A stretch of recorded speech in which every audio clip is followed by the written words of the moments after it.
मेरे बहुत प्यारे साथियों, नमस्कार। बहुत बहुत स्वागत है आप सभी का मेहरा क्लासेस पे।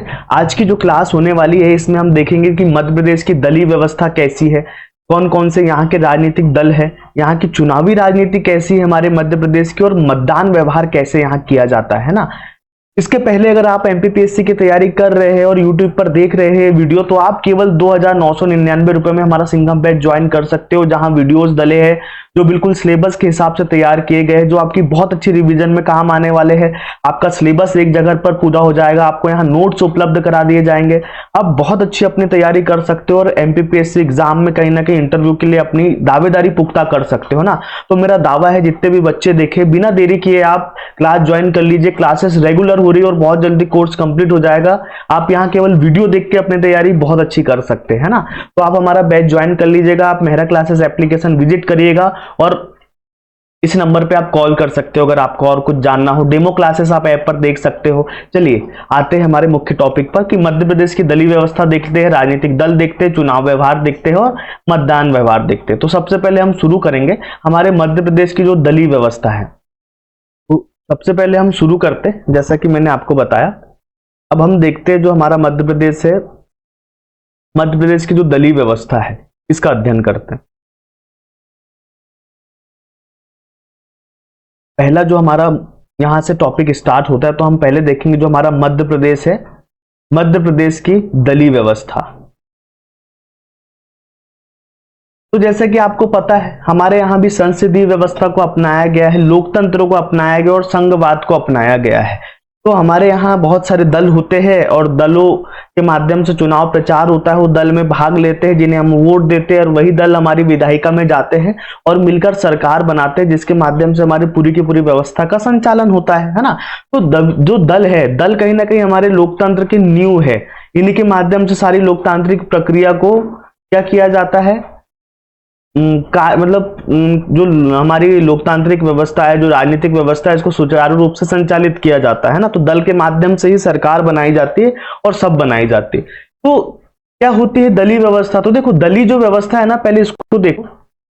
दलीय व्यवस्था की जो बात करते हैं ना, एडमंड एंड बर्क है ना, एक विचारक है हमारे एडमंड एंड बर्क, इन्होंने बहुत ज्यादा जोर दिया था ना। ठीक है, एडमंड एंड बर्क ने कहा है दल को लेकर कि जो राजनीतिक दल होते हैं वो क्या होते हैं। राजनीतिक दल, इन्होंने कहा कि जो राजनीतिक दल होते हैं ये प्रजातंत्र की आधारशिला होते हैं। मतलब लोकतंत्र क्या क्या होता है, पूरा का पूरा आधार होता है हमारा राजनीतिक दल है ना। इन्होंने राजनीतिक दल को लोकतंत्र की आधारशिला कहा है।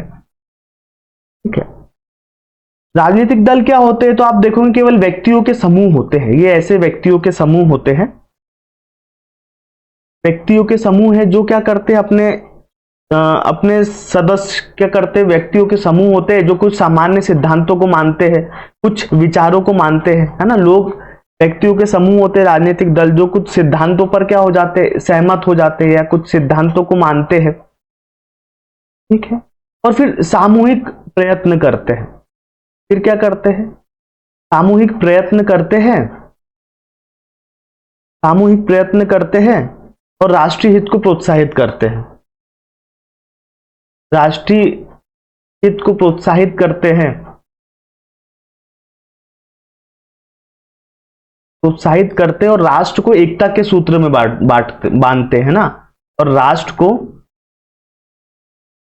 एकता के सूत्र में बांटते हैं या बांधते हैं ना।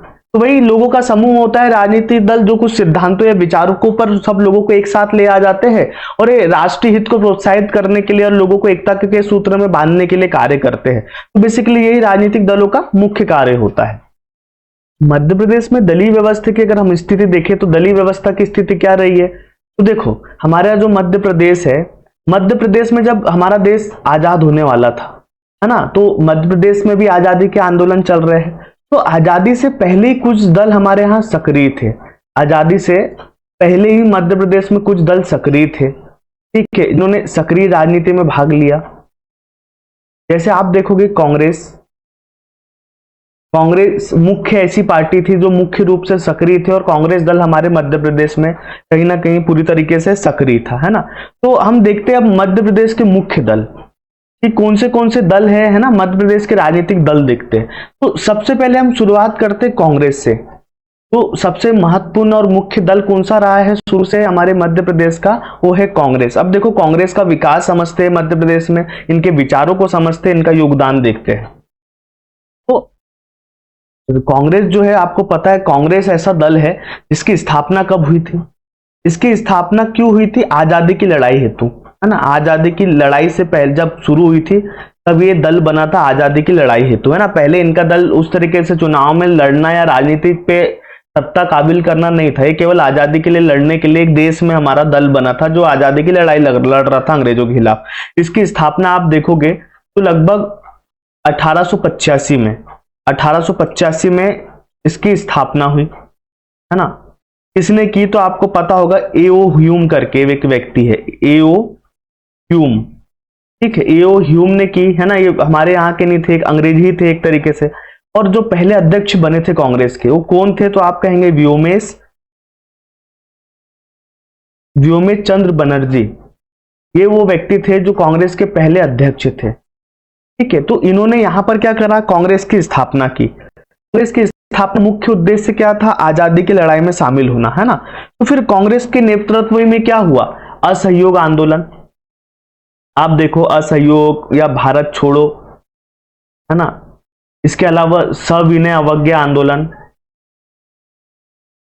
ठीक है। जितने भी आंदोलन हुए थे ये कांग्रेस के नेतृत्व में हुए और कहीं ना कहीं कांग्रेस ने इसमें विजय पाई, ठीक है। फिर क्या एक समय आया 15 अगस्त 1947। इस दिन को क्या हुआ? 15 अगस्त को हमारा देश आजाद हो गया, ठीक है। जब देश आजाद हो गया तो जो हमारे एमएम गांधी थे, मतलब महात्मा गांधी जी चाहते थे कि कांग्रेस कोई राजनीतिक दल ना बने, बल्कि क्या करे? एक समाज सेवी संस्था बने, है ना। समाज सेवी संस्था बनकर समाज की सेवा करे। पर वहीं जो दूसरा तबका था जिसमें नेहरू जी आदि लोग शामिल थे, इन्होंने इसको स्वीकार नहीं किया और ये कांग्रेस एक राजनीतिक पार्टी में बदल गया। कांग्रेस दल राजनीतिक पार्टी में बदल गया, ठीक है। फिर इन्होंने चुनाव में भाग लिया और हमारे देश में प्रचंड बहुमत प्राप्त किया, ठीक है। तभी से ये कांग्रेस दल सतत रूप से कार्य कर रहा है। आजादी की लड़ाई से परिवर्तित होकर राजनीतिक पार्टी बनने तक का सफर मैंने आपको बता दिया कांग्रेस का मोटा मोटा। इसका जो पहला अधिवेशन आप देखोगे कांग्रेस का, तो कांग्रेस पार्टी का एक पहला अधिवेशन देख लो। ये कहीं ना कहीं एक इंपॉर्टेंट फैक्ट है, कई बार एग्जाम में पूछ लिया जाता है। तो इसका जो प्रथम अधिवेशन हुआ था वो कहाँ हुआ था? तो एक गोकुलदास करके साला थी, गोकुलदास तेजपाल संस्कृत पाठशाला, संस्कृत पाठशाला मुंबई में हुआ था। पहले पुणे में होने वाला था पर वहां फ्लैग आदि कुछ फैल गया जिसकी वजह से इनको ये आंदोलन कहाँ करना पड़ा? तो आप देखोगे कि बॉम्बे में करना पड़ा, है ना। ये तारीख थी 28 दिसंबर 1985। तो यहां से सतत रूप से काम कर रहा है हमारा कांग्रेस दल, ठीक है। यहाँ कांग्रेस की स्थापना हुई थी और ये पहला अधिवेशन हमने देखा। अब हम देखते हैं कि जो कांग्रेस पार्टी रही है ना, इनके क्या मुख्य सिद्धांत क्या है? कांग्रेस पार्टी के मुख्य सिद्धांत क्या है? थोड़ा सा शॉर्ट में देख लीजिए क्योंकि हमको एमपी के संदर्भ में ज्यादा पूछना है, क्योंकि एमपी का दल है। बेसिकली क्या सिद्धांत रहे कांग्रेस को? तो देखो, एक जन कल्याण, कांग्रेस का मुख्य जोर किस पर था? आप देखोगे जन कल्याण था, जन कल्याण और इसको कहेंगे आप उन्नति, ठीक है। जन कल्याण, उन्नति। इसके अलावा शांतिपूर्ण और उचित उपायों के द्वारा, शांतिपूर्ण और उचित उपाय जनता के राजनीतिक, आर्थिक, है ना, राजनीतिक, आर्थिक,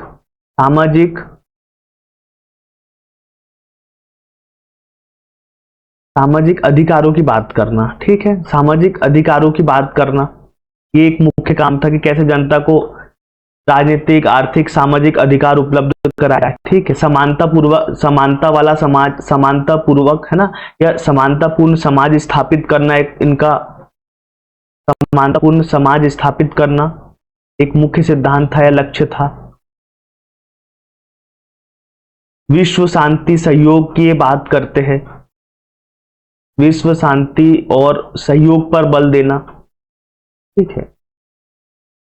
ये कुछ मुख्य सिद्धांत रहे कांग्रेस के, है है ना। बेसिकली इसी के आसपास आपको सारे कांग्रेस पार्टी के विचार नजर आएंगे। इसके अलावा अगर और आप देखना चाहो कि कांग्रेस पार्टी के क्या विचार है तो देखो, इसके अलावा आपको कुछ दिख जाएंगे, है ना। आप और देखो विचारात्मक आधार, अभी सिद्धांत देखिए, विचारात्मक आधार देखो कि कांग्रेस पार्टी के जो मेन विचारों के आधार है वो क्या रहे हैं। तो देखो, एक तो अल्पसंख्यक जो है ना, अल्पसंख्यकों के अधिकारों की बात करती है ना, अल्पसंख्यकों के अधिकारों की बात करती है, उनके हितों की बात करती है, उनके लिए शैक्षणिक संस्था स्थापित करना हो, चाहे, है ना, उनको शैक्षणिक संस्था स्थापित करना हो, अल्पसंख्यकों के लिए उनको अधिकार दिलाने हो, इसके लिए कांग्रेस ने बहुत जोर दिया। इसलिए आप देखोगे कांग्रेस पर आरोप लगाया जाता है कि कांग्रेस मुस्लिमों की राजनीति करती है, तुष्टीकरण की राजनीति करती है, उनको ज्यादा बल देती है ना, ये कांग्रेस की कमियां भी दिखाई देती है। इसके अलावा खाद्य सुरक्षा को लेकर बहुत, आप देखोगे इंदिरा गांधी ने, है ना, हरित क्रांति ये सब लाई ताकि लोगों की भूख दूर हो सके, गरीबी निवारण एक इनका विचारात्मक आधार रहा है, ठीक है। इसके अलावा देखोगे आप तो इन्होंने कांग्रेस का और क्या विचार रहा है, तो देखो गुटनिरपेक्ष, वही विश्व शांति, समाजवाद और विकास, बेसिकली इतने मुद्दे हमको मोटे मोटे कांग्रेस पार्टी की विचारधारा में दिखाई देते हैं, ठीक है। इसके अलावा अगर आप देखोगे कि जो कांग्रेस पार्टी है उनका आधार क्या है, आधार यानी कि जनमत का आधार, जनमत का आधार क्या रहा है मुख्यतः कांग्रेस पार्टी का, तो आप देखोगे एक चीज, उच्च वर्ग। कांग्रेस शुरू से उच्च वर्ग का समर्थन, शुरू से एक आरोप लगा है कि ये क्या है, कुलीन वर्गों की पार्टी है, राजा महाराजाओं की पार्टी है ना। तो क्योंकि शुरू से ही कांग्रेस वो संगठन रहा है जिसमें सभी लोग शामिल थे, तो कहीं ना कहीं कुलीन वर्ग का इनको समर्थन प्राप्त है। इसके अलावा जो कमजोर, जो गरीब और जो पिछड़ी जनता है ना, इंदिरा गांधी ने नारा दिया था गरीबी हटाओ, उन सब से कांग्रेस को जो समर्थन है, गांव गांव में कैडर बेस्ड पार्टी है कांग्रेस, तो कमजोर, पिछड़े और जो गरीब है इनका भी समर्थन प्राप्त है, तो ये भी जनमत इनका आधार है। इसके अलावा जो अल्पसंख्यक है, अल्पसंख्यकों का विशेष कांग्रेस, चूंकि सभी विचारों के लोग कांग्रेस में है, सभी धर्मों के लोग हैं, तो ऐसा माना जाता है कि अल्पसंख्यकों के हितों में बात करती है, सबके हितों में समानता की बात करती है, इसलिए इनका समर्थन प्राप्त है। छोटे मजदूर देखेंगे आप, जैसे मनरेगा की जो योजना है 100 दिन गारंटी वाली, है ना, छोटे मजदूर, इसकी वजह से जो छोटे और खेतीहर मजदूर है इनका समर्थन भी कांग्रेस पार्टी को रहा है, जब भी तो कोई पार्टी इतनी बड़ी पार्टी बन सकती है किसी देश में, ठीक है। तो ये कुछ मुख्य काम रहे हैं कांग्रेस पार्टी के, या मुख्य जन आधार, मतलब एक तरीके से कह सकते हैं आप लगभग सभी लोगों का इसको समर्थन रहा है कांग्रेस पार्टी को, इसीलिए इतनी मजबूत पार्टी बन पाई और इतने सालों तक ये भारत देश में शासन कर पाई। तो उसका एक ही कारण रहा है, इसका जनाधार बहुत मजबूत और कहीं ना कहीं बहुत बड़ा रहा है, ठीक है। इसके अलावा एक चीज और देखोगे तो कांग्रेस ने हमेशा ना एक चीज पर बल दिया है जिसको कहते हैं सामाजिक सद्भाव। क्या कहेंगे आप, सामाजिक सद्भाव, सामाजिक सद्भावना की कैसे सब लोगों को साथ में लेकर चले, ये कहीं ना कहीं विचारधारा शुरू से कांग्रेस में रही है। आजकल अब अलग होगी, फूट होगी, ये शुद्ध रूप में वो चीजें दिखाई देती नहीं है, पर मूल यही रहा है कांग्रेस का, हम शुरू से अगर देखें तो। अब देखिए जो हमारा मध्य प्रदेश है, मध्य प्रदेश में जो कांग्रेस संगठन है उसको देखते हैं अब। हाँ, हम देख रहे हैं जो मध्य प्रदेश है, मध्य प्रदेश में कांग्रेस संगठन, ठीक है। तो देखो मध्य प्रदेश में कांग्रेस संगठन कैसा रहा है और कैसे काम रहा है, इसको समझते हैं। मध्य प्रदेश में कांग्रेस संगठन, पहली बात, कांग्रेस संगठन है पूरे के पूरे मध्य प्रदेश में, तो इस संगठन का सदस्य कौन बन सकता है, तो जो भी व्यक्ति जिसकी आयु 18 वर्ष पूरी होगी, जो वोट डालने के लिए योग्य है, वो सदस्य बन सकता है कांग्रेस का, ठीक है। कोई सदस्यता शुल्क कुछ नहीं होता, डायरेक्ट आप जुड़ जाइए, उनकी चीजों में शामिल हो जाइए, उनके जो मानने वाले विचारधारा के लोग हैं उनसे जुड़ जाइए, बस हो गए आप कांग्रेस पार्टी के सदस्य, है ना। आप चाहे तो फिर गतिविधियों में भाग ले या ना ले, ये आपके अपने विवेक का मामला है, ठीक है। तो पहला जो सबसे बड़ा संगठन होता है कांग्रेस का प्रदेश में, इसको बोलते हैं प्रदेश कांग्रेस समिति। क्या बोलते हैं, इसको बोलते हैं प्रदेश कांग्रेस कमेटी। ये सबसे प्रमुख संगठन होता है ना, ये सारी की सारी राजनीतिक गतिविधियों को संचालित करता है पूरे के पूरे मध्य प्रदेश में। ठीक है, तो इसको कहा जाता है प्रदेश कांग्रेस प्रतिनिधि। यहाँ किस अलग अलग सभी राज्यों में होता है। ये सबसे मुख्य क्या होता है, ये मुख्य अंग होता है पूरे के पूरे संगठन का। ठीक है, मध्य प्रदेश में या जो भी राज्य का होता है तो ये राज्य में कहेंगे आप। ठीक, इसमें कौन होता है, तो जो पूरा का पूरा प्रदेश स्तर होता है।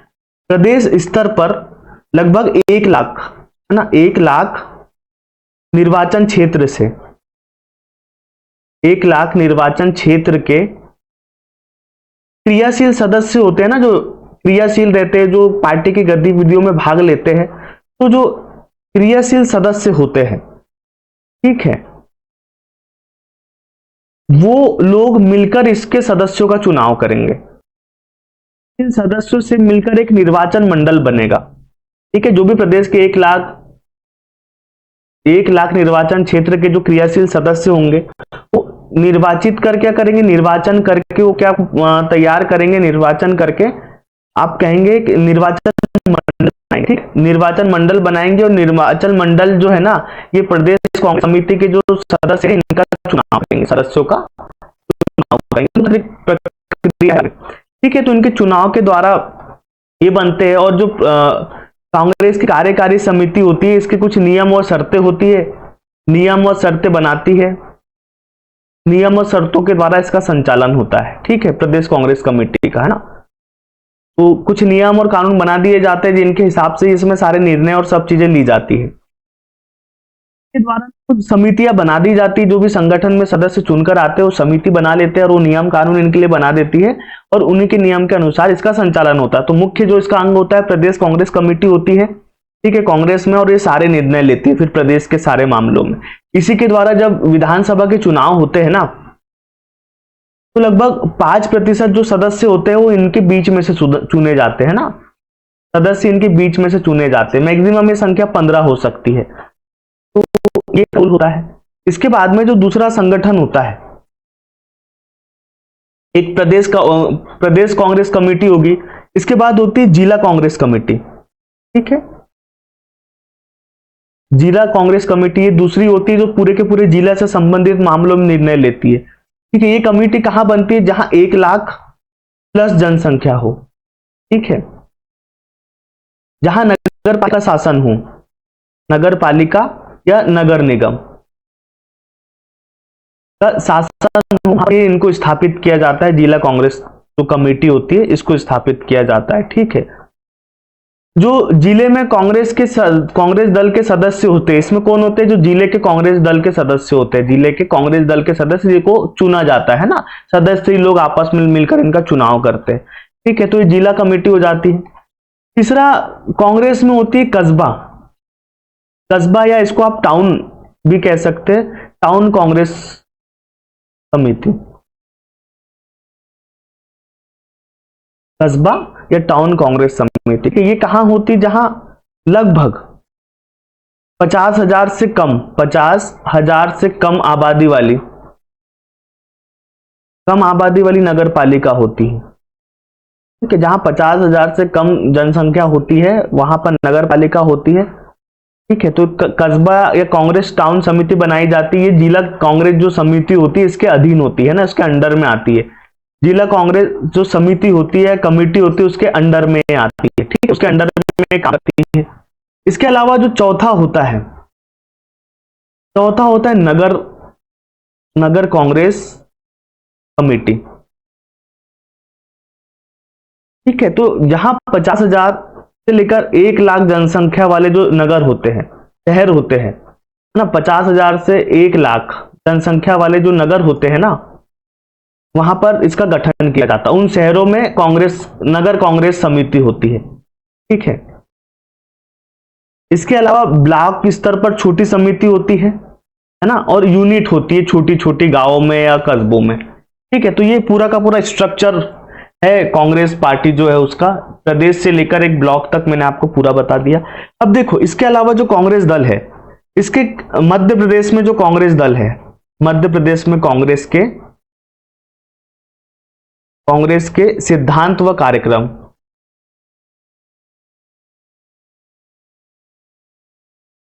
देखो मध्य प्रदेश में कांग्रेस पार्टी के क्या सिद्धांत है या कांग्रेस ने क्या क्या कार्यक्रम अपनाए हैं, इनको थोड़ा अच्छे से देख लेते हैं। ठीक है, मध्य प्रदेश में कांग्रेस के सिद्धांत व कार्यक्रम, क्योंकि आपको पता है हमारा जो मध्य प्रदेश है, जो राज्य भौगोलिक दृष्टि से जैसा होता है वहां की राजनीति भी उसी से प्रभावित होती है। अब जैसे हमारा जो मध्य प्रदेश है, मुख्यतः ये प्राकृतिक जो संसाधन है, प्राकृतिक संसाधनों का यहाँ भंडार है। जंगल से लेकर आपको पता है खनिज से लेकर, है ना, प्राकृतिक संसाधन जैसे खनिज से संपन्न राज्य है हमारा मध्य प्रदेश, इन सबसे संपन्न राज्य है।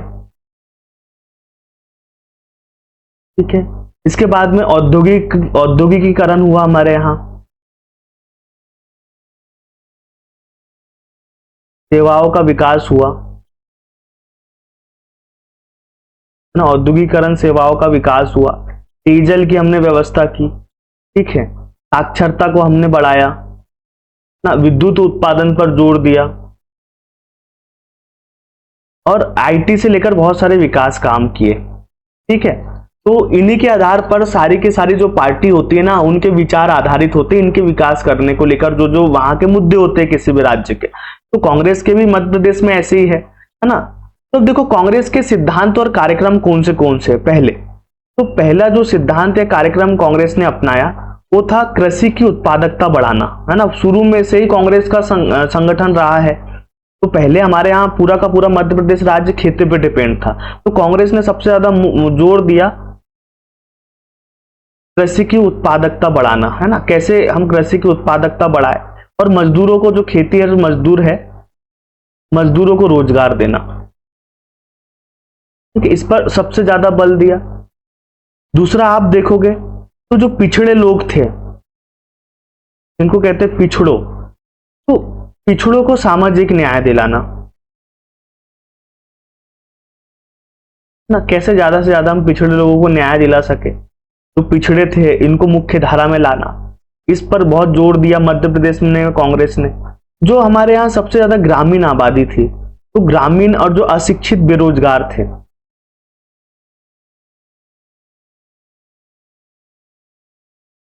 है ना, अशिक्षित बेरोजगार, इनको काम दिलाना, इन पर काम किया। ठीक है, इसके अलावा कांग्रेस ने एक जो शिल्पी लोग थे, इनके विकास पर काम किया। शिल्पी जो छोटे छोटे काम किया था, शिल्पियों को उन्नत तकनीक इन्होंने दिलाने के लिए काम किया। ठीक है, उच्च शिक्षा पर काम किया, उच्च शिक्षा को बढ़ाने के सिद्धांत को उन्होंने अपनाया। ठीक है, साक्षरता बढ़ाने के लिए उन्होंने काम किया कि कैसे प्रदेश में साक्षरता बढ़ाई जाए, इस पर सबसे ज्यादा जोर दिया। इसके अलावा आप देखोगे तो अल्पसंख्यकों का विकास, है ना, जो कांग्रेस का एक मूल है, अल्पसंख्यकों का विकास कैसे हो। ठीक है, इसको दूर करने को दूर करने तो प्रयास किया। जो सांप्रदायिकता होती है इसको कैसे दूर किया जाए। ठीक है, और एक सद्भाव जो होता है समाज में, सद्भाव स्थापित करने के लिए कांग्रेस ने प्रयास किया। तो इस प्रकार से देखें तो इन निम्न सिद्धांतों को लेकर कांग्रेस चली। कांग्रेस की विचारधारा कहीं ना कहीं समाजवाद से प्रभावित है, तो कैसा पूरा का पूरा समाज मिलजुल कर रहे, अल्पसंख्यक से लेकर मजदूर, गरीब, और तो सबके विकास की कांग्रेस ने बात की। तो निम्न इतने सिद्धांतों को इन्होंने अपनाया। तो ये मुख्य सिद्धांत थे या जो विकास के काम थे जिनको लेकर कांग्रेस पार्टी चली हमारे मध्य प्रदेश में।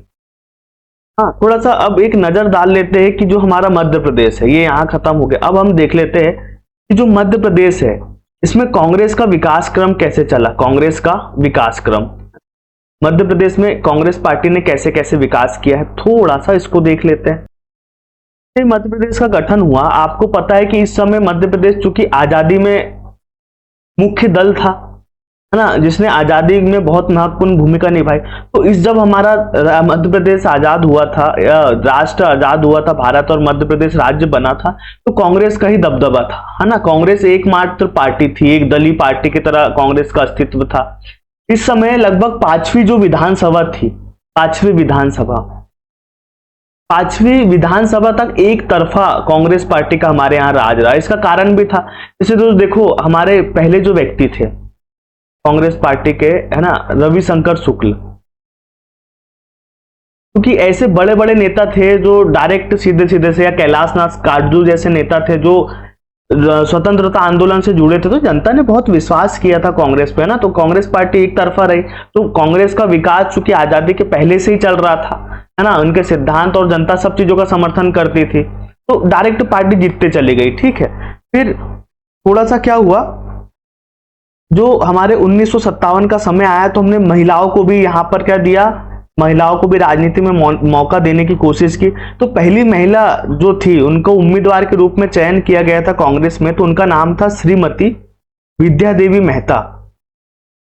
विद्या देवी मेहता, ठीक है, इनको कांग्रेस से उम्मीदवार बनाया था पहली बार। ठीक है, ये इतना बस ध्यान रखिएगा। इसके बाद में कांग्रेस पार्टी लगातार जीतती रही और फिर क्या हुआ, लगभग 1972 का जो चुनाव हुआ था, ठीक है, पहली बार यहां से जो कांग्रेस का बहुमत कम होना शुरू हुआ मध्य प्रदेश में, है ना। 1972 तक बहुत अच्छा चलता रहा और 1972 के बाद में क्या हुआ, इनका बहुमत कम होते चला गया। फिर इसके बाद 1980 का समय आया, 1980 का समय आया, है ना, और यहां पर क्या हुई, कांग्रेस को जनता दल से हार का सामना करना पड़ा, जनता दल से हार का सामना करना पड़ा। तो यहां पर जनता दल से कांग्रेस हारी, तो पहली बार गैर कांग्रेसी सरकार बनी हमारे मध्य प्रदेश में। ठीक है, इसके बाद फिर क्या हुआ, वापस से कांग्रेस पार्टी जीत गई। ठीक है, एक बार जनता दल से हारी और कुछ समय बाद ही वापस कांग्रेस सरकार आ गई, है ना। फिर जो लगातार 2003 तक बनी रही, दिग्विजय जो सिंह है ना, दिग्विजय सिंह, ये अंतिम उस समय कांग्रेस के लगातार 10 वर्ष तक ये रहे थे। ठीक है, 10 वर्ष तक ये सीएम रहे थे। तो कांग्रेस पार्टी फिर आई, फिर वापस में 2003 में इनका जो हार का सामना का सिलसिला चला, तो बहुत अरसे तक चलते रहा। फिर 2018 की बात आती है, बहुत लंबे समय बाद कांग्रेस पार्टी जीतती है कमलनाथ जी के नेतृत्व में, कमलनाथ जी के नेतृत्व में, है ना, ये जीतती है। पर दुर्भाग्य से दल बदल का इनको सामना करना पड़ता है। ठीक है, 15वीं विधानसभा थी लगभग, इसका दल बदल, है ना, दल बदल का इनको सामना करना पड़ा। इनको 114 सीटें प्राप्त हुई थी 2018 में। ठीक है, तो जो समाजवादी पार्टी थी और अन्य जो निर्दलीय थे, इनके सहयोग से इन्होंने सरकार बनाई थी। तो लगभग 30-40 विधायकों के साथ जो सिंधिया थे वो बीजेपी में आ गए। तो फिर 15 महीने बाद इनकी सरकार गिर गई। ठीक है, इनकी सरकार गिर गई 15 महीने के बाद, फिर सरकार गिर गई। तो अब क्या, फिर वापस से चुनाव हुए 16वीं विधानसभा के 2023 में। तो इसमें भी कांग्रेस पार्टी को हार का सामना करना पड़ा, केवल 66 सीटें प्राप्त हुई। तो ये आज तक की स्थिति है कांग्रेस की। यहाँ से प्रश्न नहीं पूछे जाते, पर इतनी चीजें आपको पता होना चाहिए। तो ये सिलसिला रहा है कांग्रेस पार्टी का। तो यही एक मुख्य दल था कांग्रेस, और मध्य प्रदेश में उसका क्या रोल है। शुरू से एक मेन पार्टी रही, बीच में हट गई, और अभी भी मुख्य विपक्षी पार्टी के रूप में हमारे यहाँ कांग्रेस है ना। ये क्या है, वर्तमान में मुख्य विपक्षी पार्टी है। तो अभी भी इसका अस्तित्व ही है। कहीं ना कहीं दो पार्टी हमारे मध्य प्रदेश में मजबूत स्थिति में है, तो एक बीजेपी है, तो आप देखोगे दूसरी कौन सी पार्टी है, तो दूसरी पार्टी है कांग्रेस पार्टी। अब हम देखते हैं अगला जो हमारा दल है मध्य प्रदेश में, वो है बीजेपी।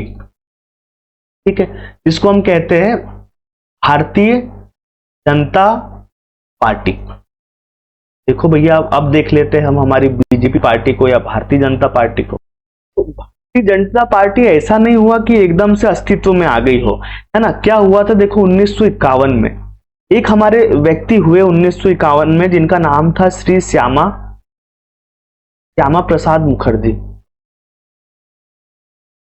ये जो व्यक्ति थे, इनका नाम है श्यामा प्रसाद मुखर्जी। इन्होंने क्या किया था, है ना, हिंदू नेताओं के साथ मिलकर आजादी के समय बाद की बात है, तो जो हिंदू नेता थे, इनके साथ मिलकर एक भारतीय संस्कृति को ध्यान में रखते हुए, है ना, भारतीय संस्कृति को ध्यान में रखकर एक दल बनाया।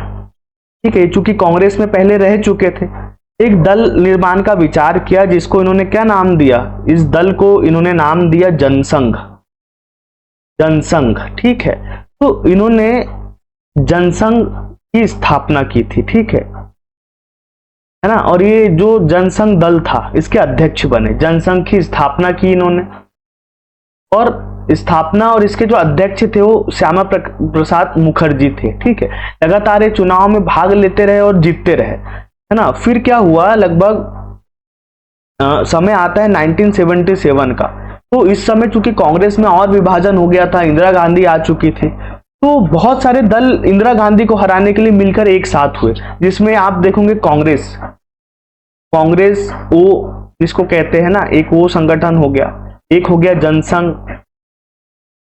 ठीक है, एक संगठन हो गया जनसंघ। ठीक है, एक संगठन हो गया जनसंघ। इसके अलावा देखोगे तो भारतीय लोक दल,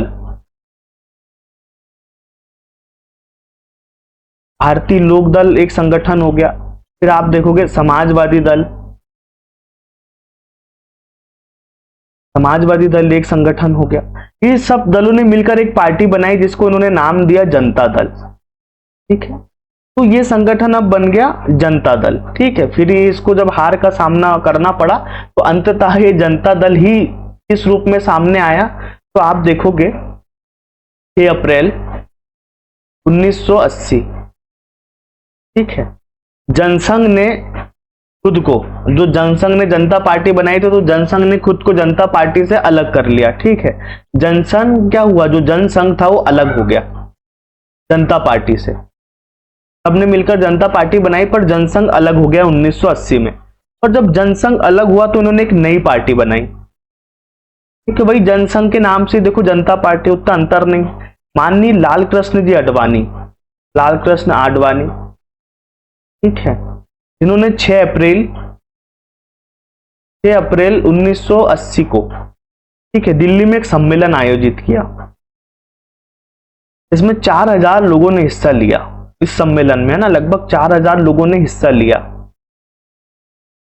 तो एक सम्मेलन बुलाया गया। ठीक है, जनसंघ को क्या किया गया, इसमें जनसंघ जो था ना, इसको पुनर्जीवित किया गया कि हम जनसंघ जो हमारा संगठन है इसको फिर से जिंदा करेंगे। तो जनसंघ को इसमें जीवित किया गया। ठीक है, और जब जनसंघ को जीवित करा गया तो उसी के नाम से बनी हमारी भारतीय जनता पार्टी। ठीक है, इस तरीके से भारतीय जनता पार्टी अस्तित्व में आई। जो अटल बिहारी जी है, हमारे महान नेता अटल बिहारी वाजपेयी जी, इसको इसका अध्यक्ष बनाया गया। प्रथम अध्यक्ष जो बने, कौन बने, हमारे अटल बिहारी वाजपेयी जी बने। इसके अलावा आडवाणी जो थे, लाल कृष्ण आडवाणी जी, है ना, एक सिकंदर करके व्यक्ति थे, सिकंदर बख्त, ठीक है, और मुरली मनोहर जोशी,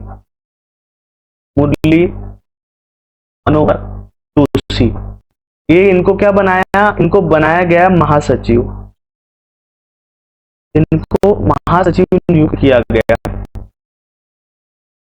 इस तरीके से बीजेपी पार्टी भैया हमारे सामने आई है।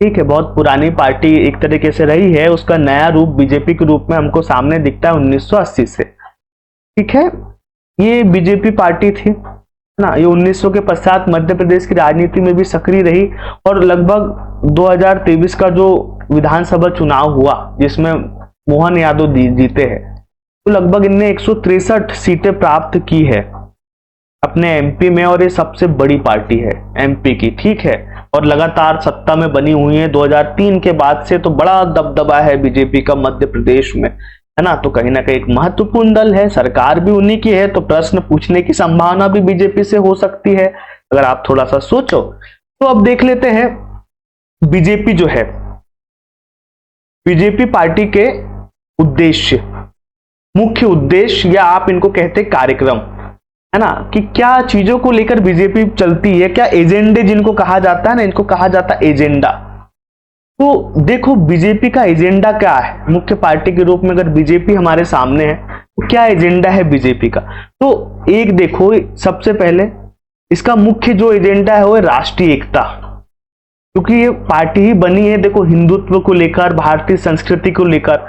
तो इनकी सबसे बड़ा जो पहला उद्देश्य है राष्ट्रीय एकता बनाना, देश को कैसे एक करना। इसी के लिए देखो, आप देखोगे तो कश्मीर को भारत का हिस्सा मानते हैं, है ना, उसके लिए इन्होंने बहुत आंदोलन किया। 370 इसी भावना से हटाया, है ना, सुरक्षा और आप देखोगे राष्ट्रवाद, ठीक है, नक्सलवाद, आतंकवाद, इनको रोकना, ये पहली प्राथमिकता होती है बीजेपी पार्टी की। ठीक है, इनको कैसे कुचले और देश को कैसे एक किया जाए, ये मुख्य उद्देश्य है ना, इसलिए इसको पहले नंबर पर रखा है बीजेपी का, राष्ट्रीय एकता। ठीक है, देश को कैसे मजबूत बनाया जाए, जो विघटनकारी तत्व है उनको कैसे दूर किया जाए, इसलिए बीजेपी के साथ राष्ट्रवाद जुड़ता है। एयर स्ट्राइक बीजेपी करती है, सर्जिकल स्ट्राइक बीजेपी करती है। देश हित में जो भी फैसला होगा, राष्ट्रवाद और राष्ट्रीय एकता सबसे मेन है इस पार्टी का, है ना। इसको समर्थन मिला हुआ है आरएसएस का, आरएसएस इसी की एक शाखा है जो राष्ट्रवाद और राष्ट्रीय एकता के लिए काम करता है। ठीक है, तो ये पहला इनका उद्देश्य और कार्यक्रम है।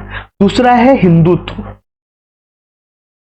तो ये जो पार्टी है बीजेपी, इसका जो मेन बेस है, जो मेन आधार है, वो हिंदूवादी पार्टी है ना। और इसकी जो शाखा इसको समर्थन देती है वो है आरएसएस, है ना। तो इसमें कोई बुराई नहीं है, राजनीति में समर्थन किया जाता है कि भैया इतने बड़े अमाउंट में हिंदू लोग हैं तो उनका भी तो एक दल होना चाहिए जो उनके हितों की बात करे, तो वो बीजेपी करती है, इसमें कोई गलत नहीं है, राजनीति में इसको गलत नहीं देखा जाता है ना।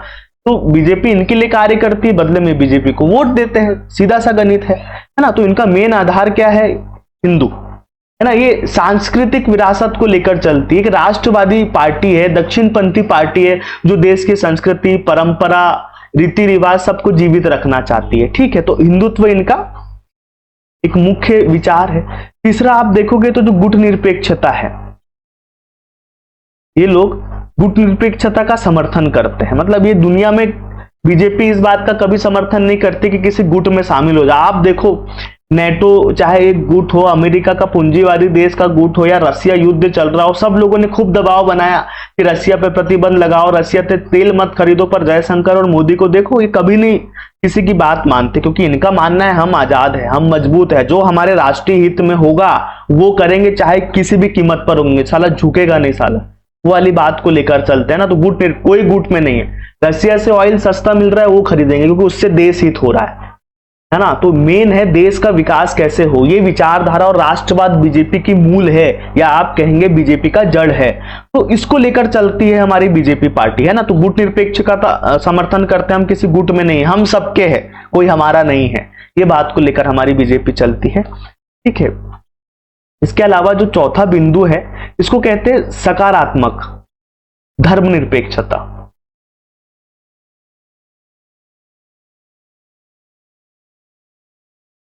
सकारात्मक धर्मनिरपेक्षता का मतलब यह होता है कि जो बीजेपी पार्टी है किसी पर्टिकुलर, भले वो हमको दिखता है हिंदूवादी पार्टी है, पर वो धर्मनिरपेक्षता में विश्वास करती है उनके सिद्धांतों के अनुसार कि सभी धर्म समान रूप से रहे और समान रूप से साथ मिलकर जो हमारी भारत की साझा संस्कृति है वो कहीं ना कहीं आगे चले। जैसे सर्वधर्मो समभाव है ना, सर्वधर्म समभाव होता है, सर्वधर्म समभाव, उसको लेकर बीजेपी चलती है और उनका मानना है कि सभी एक जैसे और मिलजुल कर रहे, है ना। धर्मनिरपेक्षता चूंकि संविधान ने स्वीकार किया तो ये भी स्वीकार करते। ठीक है, तो ये इसकी एक विशेषता है। अगली जो है इसकी सिद्धांतों पर आधारित पार्टी, सिद्धांतों पर आधारित ये राजनीति करती है ना, मुख्यतः कैडर बेस्ड पार्टी है, सिद्धांतों पर आधारित राजनीति। जैसे कांग्रेस पार्टी एक परिवार के अंडर में चली गई, पर बीजेपी ऐसा नहीं चाहती। बीजेपी जैसे पार्टी बनी है, राष्ट्रवाद का सिद्धांत इसके पीछे काम करता है, आरएसएस और बड़े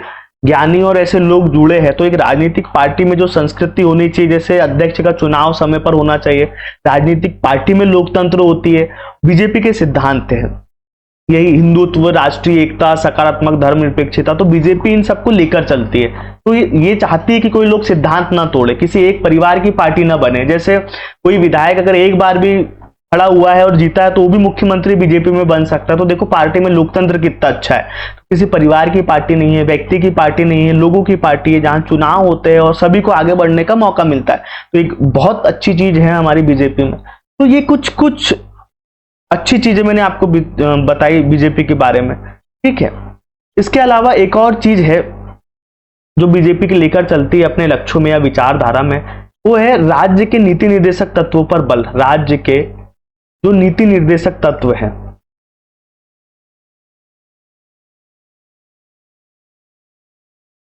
इन पर बल देती है, ठीक है ना। राज्य के नीति निर्देशक तत्वों पर बल देना कि संविधान ने राज्यों के कुछ दायित्व बनाए हैं और राज्य उनका पालन करे, तो बीजेपी इस बात का समर्थन करती है कि सभी राज्य देश ने जो उनको दायित्व और कर्तव्य दिए हैं उनको निभाए, उनके अनुसार काम करे, है ना। तो इसका समर्थन करती है, ठीक है।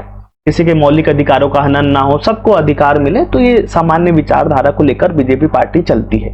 तो ये कुछ मुख्य चीजें देखी। अब हम देखते हैं कि जो हमारा मध्य प्रदेश है, Madhya Pradesh specific BJP party क्या यहाँ उसका रोल रहा है ना। तो हमारी अगली हेडिंग हम डाल देते हैं कि मध्य प्रदेश में भारतीय जनता पार्टी, थोड़ा सा इसका इतिहास देख लेते, कहां से आई, क्या किया इसने मध्य प्रदेश में। इसी को कहा दिया जाता है मध्य प्रदेश में भारतीय जनता पार्टी।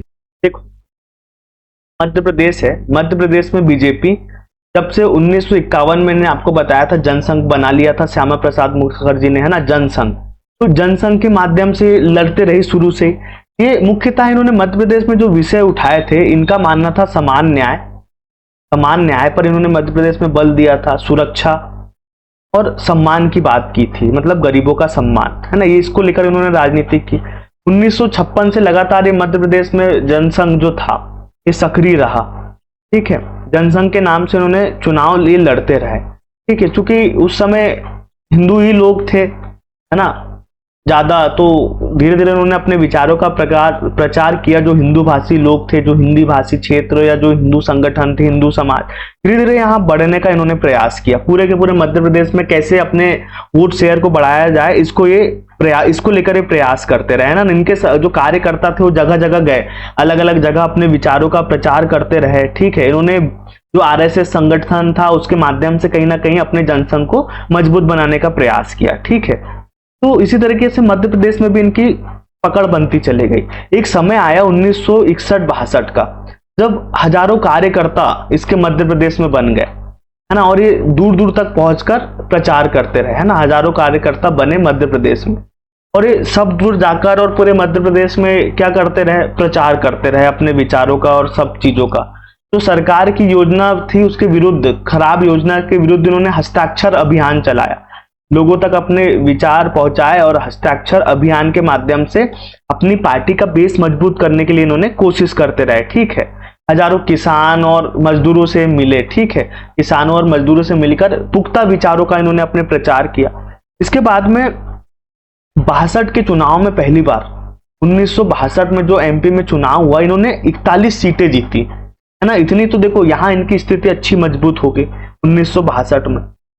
इसके बाद में अकाल और बहुत सारी चीजें घटना घटी। जब द्वारका प्रसाद मिश्र हमारे यहाँ के मुख्यमंत्री बने मध्य प्रदेश के, तो बहुत सारी चीजें आई, तो जनता पार्टी की स्थिति लगातार मजबूत होती गई। अभी विपक्ष में अच्छी मजबूत होते चली गई। 1980 में बकायदा बीजेपी के नाम से नई पार्टी आ गई, तो ठीक है, इनका विकास अच्छी तरीके से हो गया, है ना। ये सब चलते रहा।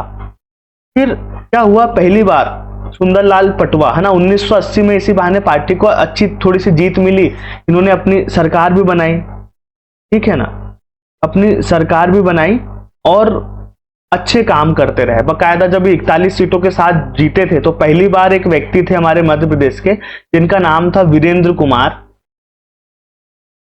कुमार सक्सेना। पहली बार इनको विपक्ष का नेता बनाया गया था बीजेपी या जनता दल की तरफ से। फिर बस भारतीय जनता पार्टी लगातार प्रयास करते रही, है ना, और जीतते रही। उसके बाद में जो समय आया 1989 में भी इन्होंने अच्छी विजय प्राप्त की, है ना। कितनी सीटें क्या है ये नहीं पूछा जाएगा, बस याद रखिए सुंदरलाल पटवा को सीएम बनाया था, बीजेपी की तरफ से सीएम रहे, तो बढ़िया काम चलता रहा इनका और लगातार बीजेपी अपना काम करते रहे। जैसे गौ हत्या वध हुआ, गौ हत्या वध, इसको रोकने के लिए इन्होंने आंदोलन किया, हिंदुत्व को लेकर अपनी राजनीति की और लगातार अपनी स्थिति ये मजबूत करते चले गए, ठीक है। इनको सबसे अच्छी सफलता मिलती है फिर आकर 2003 में और भव्य तरीके से, है ना। इसके पहले भी ये जीतते चली गई थी। जैसे 1977 में इन्होंने 230 सीटें जीती थी एमपी में, है ना, उस समय बड़ा था तो एक बड़ी जीत थी। 1980 में 60 सीटें इन्होंने जीती थी, ठीक है। 1990 में 220 सीटें इन्होंने जीती थी। उसके बाद में 2003 में 173, है ना, इस समय अब एमपी का बंटवारा हो गया था, तो 173 सीट इन्होंने जीती। 2008 में 143 सीटों पर इन्होंने विजय प्राप्त की, है ना। उसके बाद में 2013 में 165 सीटें बीजेपी ने जीती थी। इसके बाद जब आप देखोगे तो 2018 का जो विधानसभा चुनाव हुआ था, इसमें लगभग 109 सीटें शायद जीती थी भाजपा ने, है ना। हाँ, 109 सीटें इन्होंने जीतकर अनूठी कोशिश की। फिर तो गजब हो गया भैया, पहली बार 2023 में बीजेपी ने 163, मतलब ये बहुत ज्यादा आंकड़ा होता है, 163 सीटें जीती। तो इस तरीके से फिर अपनी सरकार का निर्माण किया। तो अभी वर्तमान में भी हमारे एमपी में बीजेपी की सरकार है, जिसका नेतृत्व डॉक्टर कौन कर रहे हैं, हमारे मोहन यादव जी कर रहे हैं। तो ये अवस्था रही है बीजेपी की। एक चीज और देख लेते हैं, तो बीजेपी ने मुख्य कार्य किए हैं एमपी में, बीजेपी के मुख्य कार्य ना, जो बीजेपी पार्टी है इसके मध्य प्रदेश में क्या मुख्य कार्य रहे हैं, इनको देख लीजिए। तो देखो, पहला जो राज्य का विभाजन, तो मध्य प्रदेश का राज्य का विभाजन हुआ ना, बीजेपी भी कहीं ना कहीं इसके समर्थन में थी। बकायदा जो लोग आंदोलन कर रहे थे उनका इन्होंने समर्थन किया था। और इसी तरीके से छत्तीसगढ़ में भी आज बीजेपी की सरकार है, इनकी स्थिति बहुत मजबूत है। वहां भी मुख्यतः बीजेपी और कांग्रेस ही दो दल है। तो इसके विभाजन की इन्होंने मांग की थी और उसमें भूमिका ही, ठीक है। दूसरा आप देखोगे तो सत्ता का विकेंद्रीकरण, हमेशा से बीजेपी की जो नीति रही है, तो इन्होंने मध्य प्रदेश में जो पंचायती राज है इसको सुधार करने पर, इसके बढ़ाने पर या स्वराज पर बहुत बल दिया है। तो एक ये विचार रहा है हमारे बीजेपी का, जिसको हम कहते हैं सत्ता का विकेंद्रीकरण को लेकर। तीसरा अगर आप देखोगे तो जो तीसरा विचार है, अब अगला देखिए, अगला जो मुख्य कार्य बीजेपी ने किया, ठीक है, तो या इनकी जो मुख्य कार्य या मुख्य विचारधारा या जो मुख्य मांगे रही है इनकी, है ना, तो इन्होंने किया इनकी विचारधारा को लेकर। तो दूसरा हमने देख लिया सत्ता का विकेंद्रीकरण इन्होंने किया। पहला हमने देख लिया कि राज्य के विभाजन के समय बहुत सक्रिय रही बीजेपी। इसके अलावा इन्होंने तीसरा सुधार जो किया वो आप देखोगे परिवहन में सुधार, है ना, इसको हम कहते हैं परिवहन में सुधार। तो पूरा का पूरा परिवहन था, उसको सुधारने के लिए ना 2000 के पहले आपने सुना होगा बड़ी बेकार हालत थी मध्य प्रदेश की सड़क और परिवहन को लेकर, बड़ी आलोचना की जाती थी, है ना।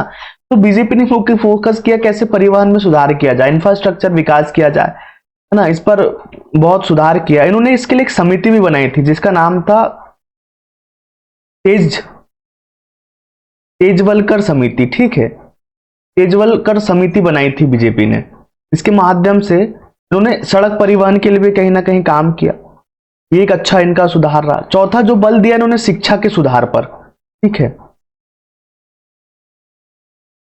शिक्षा सुधार पर बहुत बल दिया बीजेपी ने कि जो भी मतलब 14 वर्ष से कम आयु के लोग हैं इनको शिक्षा में अवसर दिया जाए, कैसे ज्यादा से ज्यादा स्कूल खोले जाए, टीचरों की व्यवस्था किया जाए, गेस्ट फैकल्टी की व्यवस्था किया जाए। तो इसके लिए दिशा निर्देश देना और उस पर कहीं ना कहीं शिक्षा पर फोकस करना एक मूल विचार रहा है बीजेपी का।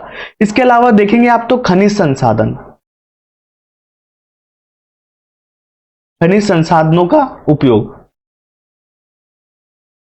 पर बल कि कैसे खनिज संसाधनों का ज्यादा से ज्यादा उपयोग करके विकास किया जाए। तो इसको कहते हैं विकास की राजनीति। तो बीजेपी ने मुख्यतः बल दिया है विकास की राजनीति पर। तो बस यही कुछ मुख्य बातें रही है बीजेपी से संबंधित, इतना जानना आपके लिए पर्याप्त होगा। इससे ज्यादा एग्जाम की दृष्टि से कोई जरूरी नहीं है, अदरवाइज मैं आपसे पूरे दिन बात कर सकता हूं बीजेपी, कांग्रेस या दूसरी पार्टी की विचारधारा उन सब पे, तो उसका यहाँ हमारे लिए कोई मायने नहीं रखता है। हमको वही देखना है जो एग्जाम की दृष्टि से इंपॉर्टेंट है, इसके अलावा कुछ नहीं देखना। अगला जो एक पार्टी है हमारी जो सक्रिय रही है हमारे एमपी में, वो है बीएसपी, बहुजन समाजवादी पार्टी, ठीक है, या इसको कहते हैं बहुजन समाज पार्टी, बहुजन समाज पार्टी, है ना। नाम सुना होगा आपने, एक बड़ी फेमस हमारे यहाँ दीदी है जिनको कहा जाता है मायावती, उत्तर प्रदेश की मुख्यमंत्री रहने का इनको सौभाग्य प्राप्त हुआ है ना। तो इसकी जो स्थापना है इसने की थी, तो एक बड़े समाज सेवी व्यक्ति थे जिनका नाम था श्री कांसीराम, ठीक है। कांसीराम जी ने बीएसपी का गठन किया था, ठीक है। कब किया था? जब डॉक्टर अंबेडकर का जन्मदिन था, डॉक्टर अंबेडकर के जन्मदिन पर किया था, ठीक है। और उन्हीं के विचारों से प्रभावित थे कहीं ना कहीं कि दलित का उत्थान कैसा किया जाए, पिछड़ों का उत्थान कैसा किया जाए। तो लगभग 14 अप्रैल 1984 में इन्होंने गठन कर दिया था, ठीक है। 14 अप्रैल 1948 में बीएसपी का गठन किया था, ठीक है, यूपी में। इनका मुख्य क्या काम था कि जो पिछड़ी जाति है, जो पिछड़ी जाति है, जो अल्पसंख्यक है, जो दलित है और जो शोषित है, ठीक है, इनके संघर्ष को दूर करना, इनके लिए कार्य करना इन्होंने अपना मूल लक्ष्य बनाया। ठीक है, फिर एक समय आया 1997, इसको राष्ट्रीय पार्टी का भी दर्जा मिल गया है ना। सोचो कितना ज्यादा, कितनी बड़ी पार्टी बन चुकी थी देश में। तो ऐसा हो नहीं सकता कि ये भाई साहब हमारे मध्य प्रदेश में नहीं आए। इसके बाद काशीराम इसके मुखिया रहे। फिर क्या हुआ, जो मायावती थी, ये मायावती जो थी ना, पता आपको, ये आईएएस बनना चाहते थे, आईपीएस बनना चाहते थे, यूपीएससी करना चाहते थे। पर जब काशीराम से मुलाकात हुई, उनकी क्षमताओं को और योग्यताओं को काशीराम जी ने देखा, तो वो बड़े प्रभावित हुए। उन्होंने कहा क्या तुम आईएएस आईपीएस बन जाना चाहती हो? अगर तुम यहाँ के मुख्यमंत्री बने तो ये आईएएस आईपीएस तुम्हारे लिए काम करेंगे। इस बात से बड़ी प्रभावित हुई हो। हाँ, और जब बहुत प्रभावित हुई तो बहन जी ने निर्णय किया, उनको बहन जी बोला जाता है जब हम कटाक्ष करते हैं मायावती जी पर, तो उनको कहते हैं हमारे राजनीति में कि बहन जी। तो बहन जी की इच्छा मुख्यमंत्री बनने की हुई, फिर बहन जी मुख्यमंत्री बने। और जब बहन जी मुख्यमंत्री बनी तो ये दलित, शोषक, पिछड़े, अल्पसंख्यक, जनजातीय लोगों के लिए कार्य करना था इनको, है ना। उनको अधिकार दिलाना था, जो उनका शोषण और सब हुआ था, उनके लिए शिक्षा के काम करना था। पर जब मायावती जी, आपको पता है, मुख्यमंत्री बनी तो दीदी ने अपने पुतले बनवाए। और दीदी के स्टेज पे कोई चढ़ता था तो उनको चप्पल नीचे उतरवानी पड़ती थी। इस तरह की भी बातें बाहर आती है। तो जब कोई ऊंची सत्ता पे पहुंचता है ना, तो वो भी शोषक बन जाता है। ये परंपरा रही है ना, कि जो बड़ा बन जाता है वो खुद को बड़ा ही समझने लगता है। कहीं ना कहीं शक्ति का थोड़ा सा डिफॉल्ट वर्जन होता है, भ्रष्ट करती है आदमी को, ऐसा हमारे राजनीति में माना जाता है। अब मानते हैं, मैं भी मान रहा हूं, आप भी मानिएगा, आप भी राजनीति के अपवाद हो। ठीक है, तो आगे बढ़ते हैं। मायावती पे ज्यादा लंबा नहीं रहेंगे, ये हमारी मायावती जी होगी, है ना। तो फिर मायावती जी ने इसका मुखिया बनाया, काशीराम जी ने मायावती जी को, है ना। 2008 में बड़ा सौभाग्य मिला है मायावती जी को, यूपी में इनको बहुमत प्राप्त हुआ, है ना, और ये मुख्यमंत्री बनी। ये जानना जरूरी है थोड़ा सा। फिर इन्होंने अपनी पार्टी को आगे बढ़ाया। तो जो ये बीएसपी पार्टी है, अब हम देख लेते बीएसपी इन एमपी। तो मध्य प्रदेश में इसका क्या रोल है? ये मायावती जी की जो पार्टी है, काशीराम जी की जो पार्टी है, जिसको हम बीएसपी कहते हैं, बहुजन समाज पार्टी, तो इन्होंने क्या किया मध्य प्रदेश में जो इसकी शुरुआत है, ठीक है, 1981 से इन्होंने की, है ना। 1981 से यहां पर इन्होंने एक समिति बनाई, दलित शोषित संघर्ष समिति, है ना। तो देखो, ये DS4 की संकल्पना है ना, इसको ये नाम देते हैं क्या, DS4। DS4 का मतलब आप समझे, डी से दलित शोषित संघर्ष समिति, ना। ये यहां पर एक चीज मैंने छोड़ दी है, ये शोषित यहां पर समाज है, ठीक है ना। तो ये शोषित के बाद में समाज है, तो इसीलिए इसको कहा जाता है DS4, दलित शोषित समाज संघर्ष समिति। तो इस तरीके से DS4 की राजनीति करते हैं कि दलितों के लिए, शोषितों के लिए, है ना, दलितों के लिए, शोषितों के लिए, जो दलित और शोषित समाज है उसके लिए संघर्ष समिति, ये मुख्य इनका काम था। ठीक है, तो इस नाम से मध्य प्रदेश में 1981 में आई। इसके बाद में 1984 में भैया इनने चुनाव लड़ा लोकसभा का, है ना, और बाकायदा उम्मीदवार खड़े। पहली बार में तो नहीं जीते, 1984 में इनको कुछ नहीं मिला। इसके बाद में लड़ते रहे। फिर 1990 में जो विधानसभा चुनाव हुआ एमपी में अपने, तो इनका यहां पर खाता खुला। मध्य प्रदेश में श्री गणेश हुआ बीएसपी का, है ना। तो 2 सीटें जीती इन्होंने 1990 में, 2 सीटें जीत ली। इसके बाद कार्यक्रम आगे बढ़ता रहा। अब देखो, है ना, 1993 में वापस से चुनाव हुए। तब क्या हुआ, 11 सीटों पर इन्होंने विजय प्राप्त की। ठीक है, 11 सीटों पर विजय प्राप्त की। इसके बाद में 2008 पे आते हैं। 2008 में क्या हुआ, इनको 7 सीटें प्राप्त हुई एमपी में। ठीक है, 2013 में 4 सीटें मिली। और जो 15वीं थी, 15वीं विधानसभा, है ना, ये 2018 की थी, 2018 की, इसमें इनको कितना सीट मिली, लगभग 2 सीटें। और उसके बाद में जो 16वीं थी, 23 की, तो शायद इनका खाता भी नहीं खुला। धीरे धीरे पतन देखोगे आप, है ना। कहीं ना कहीं इनकी राजनीति अब उस तरह की रह नहीं गई है।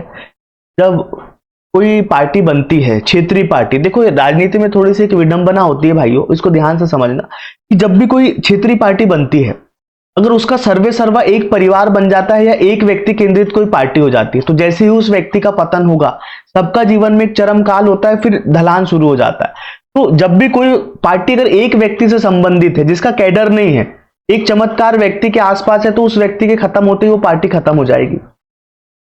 चाहे आप नीतीश कुमार की पार्टी देखिएगा, चाहे पटनायक जी की पार्टी देख लो, मायावती की पार्टी की देख लो, समाजवादी पार्टी देख लो, लालू की पार्टी देख लो, या दक्षिण में भी देखो, है ना, ये स्थायी नहीं होती। तो कहीं ना कहीं यही सीन इनका चल रहा है। और चूंकि ऐसा नहीं होता, अगर दूसरा नेतृत्व आया, वो मजबूत है, तो वो उठा सकता है, ये भी डिपेंड करता है। पर अधिकतर हमने यही देखा है ना। जैसे ममता जी की पार्टी है तृणमूल कांग्रेस, आपको क्या लगता है ममता के जाने के बाद उसका कोई अस्तित्व रहेगा? नहीं रहेगा।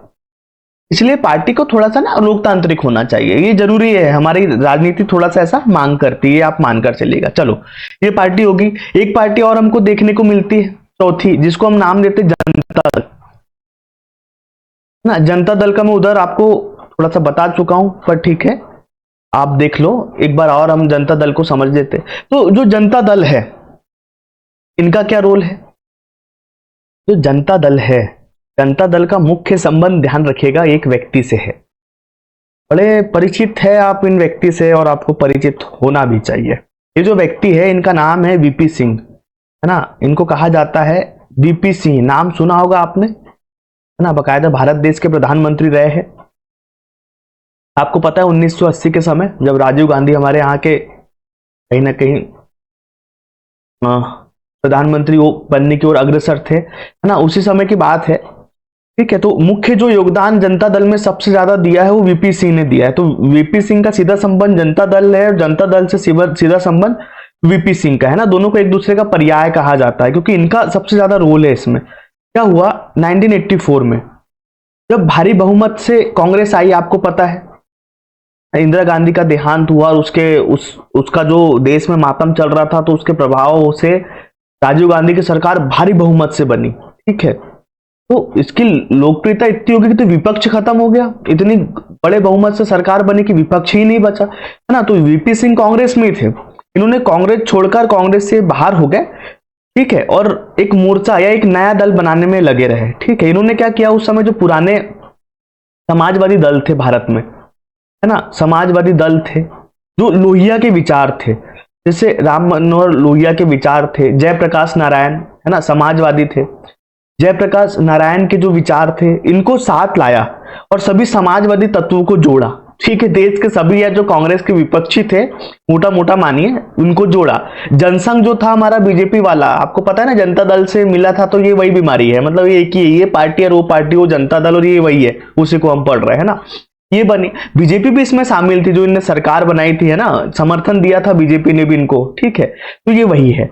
बेंगलोर में इनका सम्मेलन हुआ था, ठीक है, 11 अक्टूबर 1988 को। ठीक है, इसके माध्यम से लोकसभा चुनाव हुए और बकायदा इनको बहुत अच्छी सफलता मिली। ठीक है, 142 सांसद इनके जीते थे लोकसभा चुनाव में। इस समय जो लोकसभा चुनाव हुआ था 1989 में, ठीक है, 1989 में, तो बकायदा 142 सांसद सुतो इनके जीते थे, है ना। और इनने मिलकर बहुमत की सरकार बनाई थी। 8वें प्रधानमंत्री बने थे भारत के वीपी सिंह। ठीक है, वीपी सिंह, हाँ। तो इस पार्टी का कहीं ना कहीं ऐसा रोल रहा है। फिर क्या हुआ, बहुत सारी समाजवादी पार्टियां जब राज्यों में अलग अलग बन गई, तो एक तरीके से इनके साथ धोखा माना जाता है। जैसे मुलायम सिंह ने समाजवादी पार्टी बना ली। ठीक है, मुलायम सिंह अलग हो गए इन्हीं से, ये सब समाजवादी थे। लालू जी ने अलग पार्टी बना ली, है ना। चंद्रशेखर जो थे, चंद्रशेखर, इन्होंने सब ने समाजवादी पार्टी बना ली, तो कहीं ना कहीं जनता दल कमजोर हो गया। ठीक है, तो इस तरीके से पार्टी बनी भी और ज्यादा दिन नहीं रही, फिर बीजेपी और ये सब पार्टी बढ़ने लगी। ठीक है, तो इस तरीके से ये पार्टी यहीं पर खत्म हो गई, जनता दल यहीं पर कमजोर हो गया। इसके बाद में देखो मध्य प्रदेश में क्या सीन रहा इस पार्टी का, जनता दल का। मध्य प्रदेश में स्थिति देखो इनकी। ठीक है, तो लगभग 1989 में इन्होंने एमपी में प्रवेश किया। ठीक है, इसके कुछ बड़े नेता थे, जिनमें एक नाम आता है विद्याचरण शुक्ल, है ना। विद्याचरण शुक्ल जी एक बड़ा नाम है। यमुना प्रसाद शास्त्री करके एक नेता थे हमारे, वो इसमें शामिल रहे ना, यमुना प्रसाद शास्त्री जी। ऐसे आदि बड़े बड़े नेता इनको मिले, जो जिन्होंने इनको आगे बढ़ाया, है ना। फिर ये लगातार बड़े रहे। प्रथम जो अध्यक्ष थे, जो विद्याचरण शुक्ल थे, इसके अध्यक्ष बने एमपी में। ठीक है, इन्होंने कार्य करते रहा। फिर देखो, इनका जो मेन आधार था, समाजवादी थे, तो जो ओबीसी, वीपी सिंह आप जानते हो ना, ओबीसी राजनीति जो आई है, जो ओबीसी आरक्षण आया, बहुत बड़ा योगदान है माननीय वीपी सिंह जी का। तो ये पुरोहित है ओबीसी और एससी एसटी वर्गों वालों के लिए ना, आरक्षण और इनके लिए बहुत इनके प्रयास थे, पिछड़ों के लिए उन्होंने बहुत काम किया।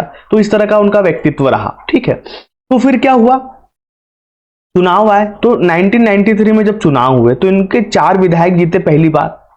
ठीक है, लोकसभा चुनाव में, है ना, नहीं 1993 में 10वीं विधानसभा हुई थी, सॉरी, एमपी की, उसमें लगभग 4 विधायक इनके जीते। ठीक है, इसके बाद में इसके पहले का जो एक चुनाव था उसकी स्थिति देखो इनकी, ये थोड़ा सा गड़बड़ हो गया। देखो 1990 में जब हुए थे, जब 4 विधायक थे, 1993 में, है ना, दूसरा चुनाव हुआ था, तो इसमें लगभग इन्होंने 29 सीटें जीती थी एमपी में, सोचो। ठीक है, 29 सीटें जीती थी 1993 में। इसके बाद काम चलता रहा। 2003 का जब चुनाव आया तो केवल 1 प्रतिनिधि जीता, उसके बाद में इनका काम ही खत्म हो गया, है ना, ये पार्टी उस तरीके से बची नहीं हमारे मध्य प्रदेश में, तो बस इनका सीन यही खत्म हो गया। इसके अलावा कुछ और पार्टियां हैं देश की जिन्होंने कोशिश तो की हमारे एमपी में आने की, उनको भी देख लेते। अन्य पार्टियां, कुछ अन्य पार्टियां देख लीजिए। ठीक है, जिसमें एक देखो आप, CPI, communist party of India. ठीक है, बहुत पुरानी पार्टी है, लगभग आप देखोगे तो 1925 में बनी थी, है ना, ये भी क्वेश्चन पूछा जाता है अपने राजनीति में। 1925 में इसका गठन किया गया था, है ना, आपको पता है, जब हम पढ़ेंगे उधर नक्सली समस्या तब देखेंगे। ठीक है, बहुत महत्वपूर्ण पार्टी रही, बकायदा राष्ट्रीय पार्टी भी ये बने। ठीक है, बहुत सारी समितियां है इस पार्टी की, है ना, भारत में उसका ज्यादा वो रहा, पर मध्य प्रदेश में उतना असर नहीं हुआ इसका। ठीक है, मध्य प्रदेश में आई भी ये पार्टी, इन्होंने कुछ ज्यादा खास किया नहीं है एमपी में, पर ध्यान रख लीजिए पार्टी है ना। फिर इसका विभाजन हो गया। एपी वर्धन इसके मुखिया थे, महासचिव थे पार्टी के। कुछ हुआ नहीं इनका मध्य प्रदेश में, इन्होंने कोशिश की, नक्सली और ये सब इन्हीं की विचारधारा से प्रभावित है, पर कुछ खास किया नहीं। तो बस इतना जान लो, 1925 में बनी थी। इसके बाद क्या हुआ था, 1964 में एक समय आया था, इनका विभाजन हो गया। ठीक है, कम्युनिस्ट पार्टी जिसको हम कहते थे सीपीआई, और एक हो गया था सीपीआईएम जो नया बना था, मार्क्सिस्ट, है ना, मार्क्सिस्ट कम्युनिस्ट पार्टी। 2 से इनका विभाजन 1964 में हो गया था। ये क्वेश्चन पूछा जाता है, अपने राजनीति का एक जरूरी भाग है, तो इस तरीके से आप ध्यान रख लीजिए। इसके अलावा और भी कुछ हमारे यहाँ पार्टी है, उनको एक एक करके छोड़ा छोड़ा देख लेते हैं, उनका नाम आप जान लो। एक है राम राज्य परिषद। ठीक है, राम राज्य परिषद थे, लगभग ये पहले जीता करती थी, अब पूरी तरीके से खत्म हो गई, अब कोई इसका अस्तित्व नहीं। समाजवादी पार्टी, समाजवादी पार्टी ये मुलायम सिंह वाली है ना, समाजवादी पार्टी साइकिल, इन्होंने किस किया है ना, इनके सांसद जीतते रहे लगभग अपने यहाँ। इन्होंने 1952 से 1970 तक ऐसा समय रहा जिसमें समाजवादी पार्टियां जीतती रही। स्पेशली समाजवादी पार्टी की बात करें तो देखो, जो 1998 का समय था, यहाँ पर पहली बार इन्होंने, है ना, सीटें जीती थी। उसके बाद में 1998 में कुछ सीटें जीती थी, ज्यादा सीटें जीती तो उन्होंने 2003 में, ये जान लो, क्योंकि 2003 में 60 सीटें जीती थी। ज्यादा आंकड़े जानने की जरूरत नहीं पूछा जाएगा एग्जाम में, बस नॉलेज के लिए बता रहा हूँ। 2003 में 60 सीटें जीती थी। 2018 का जो चुनाव हुआ था, इसमें लास्ट इन्होंने 1 सीट जीती थी। ठीक है, और कांग्रेस के साथ गठबंधन में शामिल थी, इसलिए फैक्ट में बता दे रहा हूँ। तो समाजवादी पार्टी भी रही है हमारे यहाँ पर। उसके बाद में छत्तीसगढ़ मुक्ति मोर्चा, अगली जो पार्टी देखोगे आप, छत्तीसगढ़ मुक्ति मोर्चा, है ना, ये पार्टी भी सक्रिय रही है। मुख्यतः मजदूरों का यह संगठन था। ठीक है, और खदान और खनिज से संबंधित थी ये, तो ये छत्तीसगढ़ में उधर चली गई और इन्होंने यहां कोशिश की, तो इनका कुछ नहीं हो। इसके बाद में एक पार्टी जो अभी नजर आती है वो देख लो, वो है गोंडवाना पार्टी, गोंडवाना गणतंत्र पार्टी। ये आदिवासी राजनीति करती है, तो ये इंपॉर्टेंट है, ये आपको पता होना चाहिए। ठीक है, और बकायदा ये पंजीकृत राजनीतिक पार्टी है ना। गोगपा बोला जाता है इनको, गोंडवाना शॉर्ट में गोगपा, गोंडवाना गणतंत्र पार्टी। इसको तो अध्यक्ष है वर्तमान, वो है तुलेश्वर सिंह मरकाम। ठीक है, तुलेश्वर सिंह मरकाम इसके अध्यक्ष है ना। इसको जो बनाया था हीरा सिंह मरकाम, बड़े समाज सेवी थे, बड़ा अच्छा इनका योगदान रहा है। और शायद मेरे हिसाब से अगर आप अभी का चुनाव देखेंगे तो एक सीटें शायद 23 में इन्होंने जीती है। तो आप देख लीजिएगा 2023 का जो चुनाव हुआ था उसमें गोंडवाना पार्टी शायद एक सीट जीती है, मुझे ऐसा याद है, वो आप देख लीजिएगा, है ना। तो इसलिए ये थोड़ा सा इंपॉर्टेंट है। इसके अलावा एक और पार्टी हमको नजर आती है जो बस जान लीजिए, जिसका नाम है भारत आदिवासी पार्टी। चूंकि आदिवासी वाला राज्य है तो आदिवासी पार्टी भी कुछ रहती है। और यहाँ ये जो है एक सीट की मैं बात कर रहा हूं, ये गोंडवाना पार्टी ने नहीं जीती है, ठीक है, ये जीती है इस पार्टी ने, हमारी जो भारत आदिवासी पार्टी है, आदिवासी पार्टी। ठीक है, 2023 में ये एक भारतीय ट्राइबल पार्टी थी। कौन सी? भारतीय ट्राइबल पार्टी, उससे अलग हुई है ये। ठीक है, उससे अलग हुई है, आदिवासी हित की मांग करती है कि आदिवासियों का हित होना चाहिए, एमपी में बहुत मात्रा में है तो इनका भी मत होना चाहिए। ठीक है, अभी जी जो 16वीं विधानसभा है हमारी, 16वीं विधानसभा जो 2023 में बनी, इसमें बकायदा इन्होंने रतलाम की एक, वो भी बता देता हूं, रतलाम की एक विधानसभा सीट है ना, जिसका नाम है सेलाना विधानसभा सीट, है ना। व्यक्ति का भी नाम देख लीजिए, जो सेलाना सीट से व्यक्ति जीते, इनका नाम है कमलेश डूडियार, इन्होंने जीती। अब आप कहेंगे इतनी इनके बारे में जानकारी बताने की क्यों जरूरत है? भाइयों बहुत बड़ी बात है, कांग्रेस जैसे दल निपट रहे, तो एक ये कुछ नमूना हमको दिखता है कि एक व्यक्ति ऐसी पार्टी अभी जीत रही है, तो ये अच्छा है ना। बहु पार्टी चीजें हैं हमारे यहाँ, लोकतंत्र हमने अपनाया है। तो आदिवासी जब इतनी मात्रा में है तो क्या आदिवासी को अधिकार नहीं हो जाकर बैठे और अपनी डिमांड करे विधानसभा में? दूसरी पार्टी से भी जा रहे हैं तो खुद भी कर सकते, तो ये अच्छा है ना, लोकतंत्र के लिए बुरा नहीं है उस तरीके से। अगर वो नकारात्मक राजनीति नहीं कर रहे हो तो इसलिए ये फैक्ट याद रखिएगा, ये मुझे व्यक्तिगत रूप से ज्यादा महत्वपूर्ण लगता है। तो ये कुछ एक और पार्टी थी जो मुख्य पार्टी मैंने आपको बता दी। चलो अब हम देखते हैं हमारा जो सिलेबस मेंशन है उसके दूसरे भाग को। अब हम चलते हैं, अगला जो भाग है, देखो ये है चुनाव राजनीति और मतदान व्यवहार। तो अब समझ लो कि चुनाव की राजनीति क्या होती है और ये मतदान व्यवहार क्या होता है। इसको बहुत इंटरेस्टिंग तरीके से समझ लेते हैं ना, ये थोड़ा सा इंपॉर्टेंट पोर्शन है, यहां से प्रश्न ज्यादा पूछे जाने की संभावना है। सबसे पहले यहां देखो कि ये जो मतदान व्यवहार होता है, चुनाव की राजनीति या मतदान व्यवहार एक ही चीज है ना, क्योंकि राजनीतिक दल राजनीति चुनाव के लिए ही करते हैं तो ये उसमें भी शामिल हो जाता है, और मतदाता व्यवहार चुनाव की राजनीति से प्रभावित होकर ही करता है। तो क्या होता है चुनाव की राजनीति या कहें आप मतदान व्यवहार?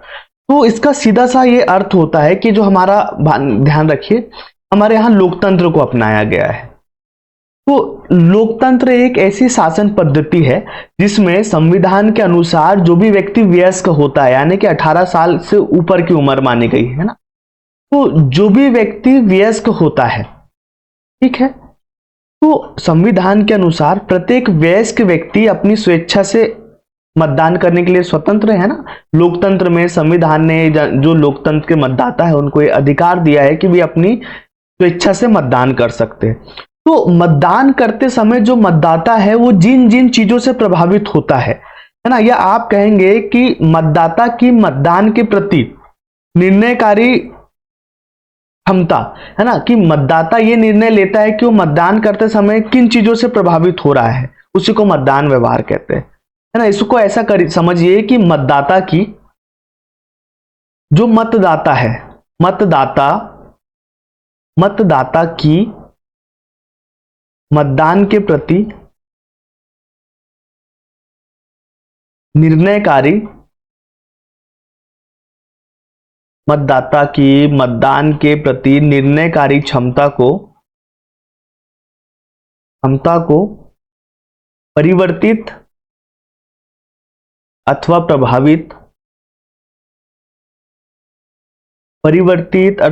प्रभावित करने वाली विचारधारा को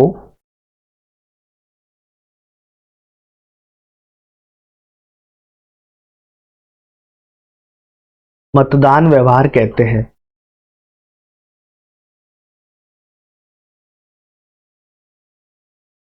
है ना। तो मतदाता की मतदान के प्रति निर्णयकारी क्षमता को परिवर्तित अथवा प्रभावित करने वाली विचारधारा को मतदान व्यवहार करते हैं ना। तो जो भी चीजें या जो भी विचार मतदाता को मतदान करते समय प्रभावित करते हैं, तो उन्हीं विचारों को या विचारधारा को या उन्हीं क्षमता को हम मतदान व्यवहार कहते हैं ना। कि जब मतदाता मतदान करता है तो जिन चीजों से या जिन व्यवहारों से वो प्रभावित होता है, इसी को हम कह देते हैं मतदान व्यवहार। कुछ विचारकों से जान लेते हैं, हम कहेंगे तो आप नहीं, तो चलो कुछ राजनीतिक जो विचारक हैं उनके मैं आपको बता देता हूं कि उनके क्या विचार है। जैसे हमारे विचारक है पॉल एच एपलबी के अनुसार, ठीक है, ये क्या कहते हैं, इनके अनुसार देख लीजिए। तो ये कहते हैं मतदान व्यवहार व्यक्तियों का सरकार से सीधा संबंध है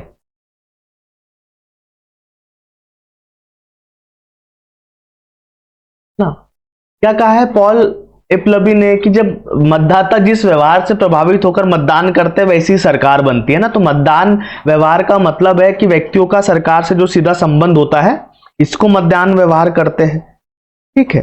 इसी तरीके से एक मार्शल करके हमारे राजनीतिक विचारक है, इन्होंने कहा है मार्शल ने कि मतदान व्यवहार, ये कहते हैं कि जो मतदान व्यवहार है, मतदान व्यवहार का अध्ययन उन निर्धारित कारकों पर एकाग्र होना है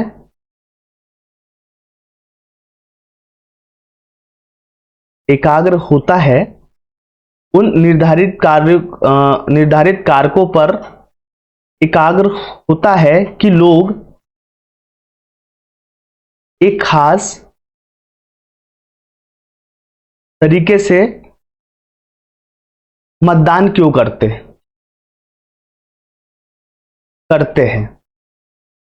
और इस निर्णय तक कैसे पहुंचते हैं।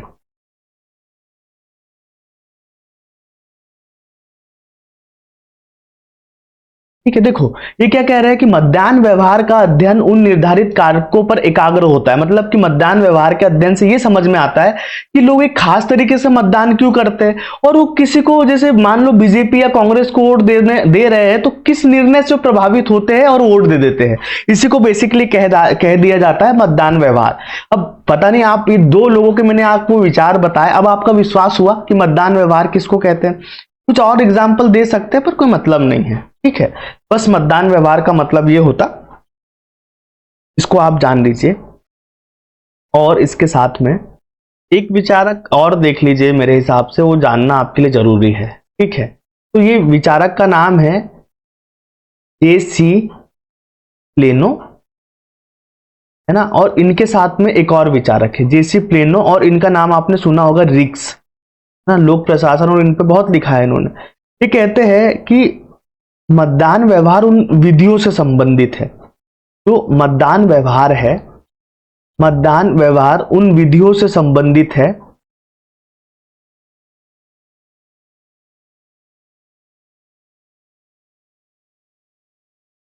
ना।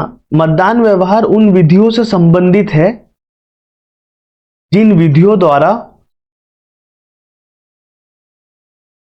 लोग सार्वजनिक चुनाव में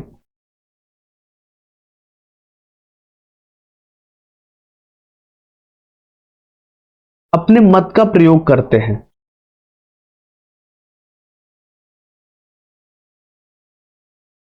ना। जो भी विधि है, जो भी निर्णय लोग लगाते हैं और अपने मत का प्रयोग करते हैं, तो उसी का अध्ययन है जो मतदान व्यवहार। ठीक है। यही बात प्रूफ होती है, बस इतना जान लीजिए, बहुत है। इसकी शुरुआत कब से होती है, तो जो मतदान व्यवहार है ना, मतदान व्यवहार की जो संकल्पना आती है, मतदान व्यवहार की संकल्पना कब से आई हमारे सामने, तो आप देखोगे लगभग इसका आरंभ 20वीं सदी से होता है। 20वीं सदी से इसका आरंभ होता है।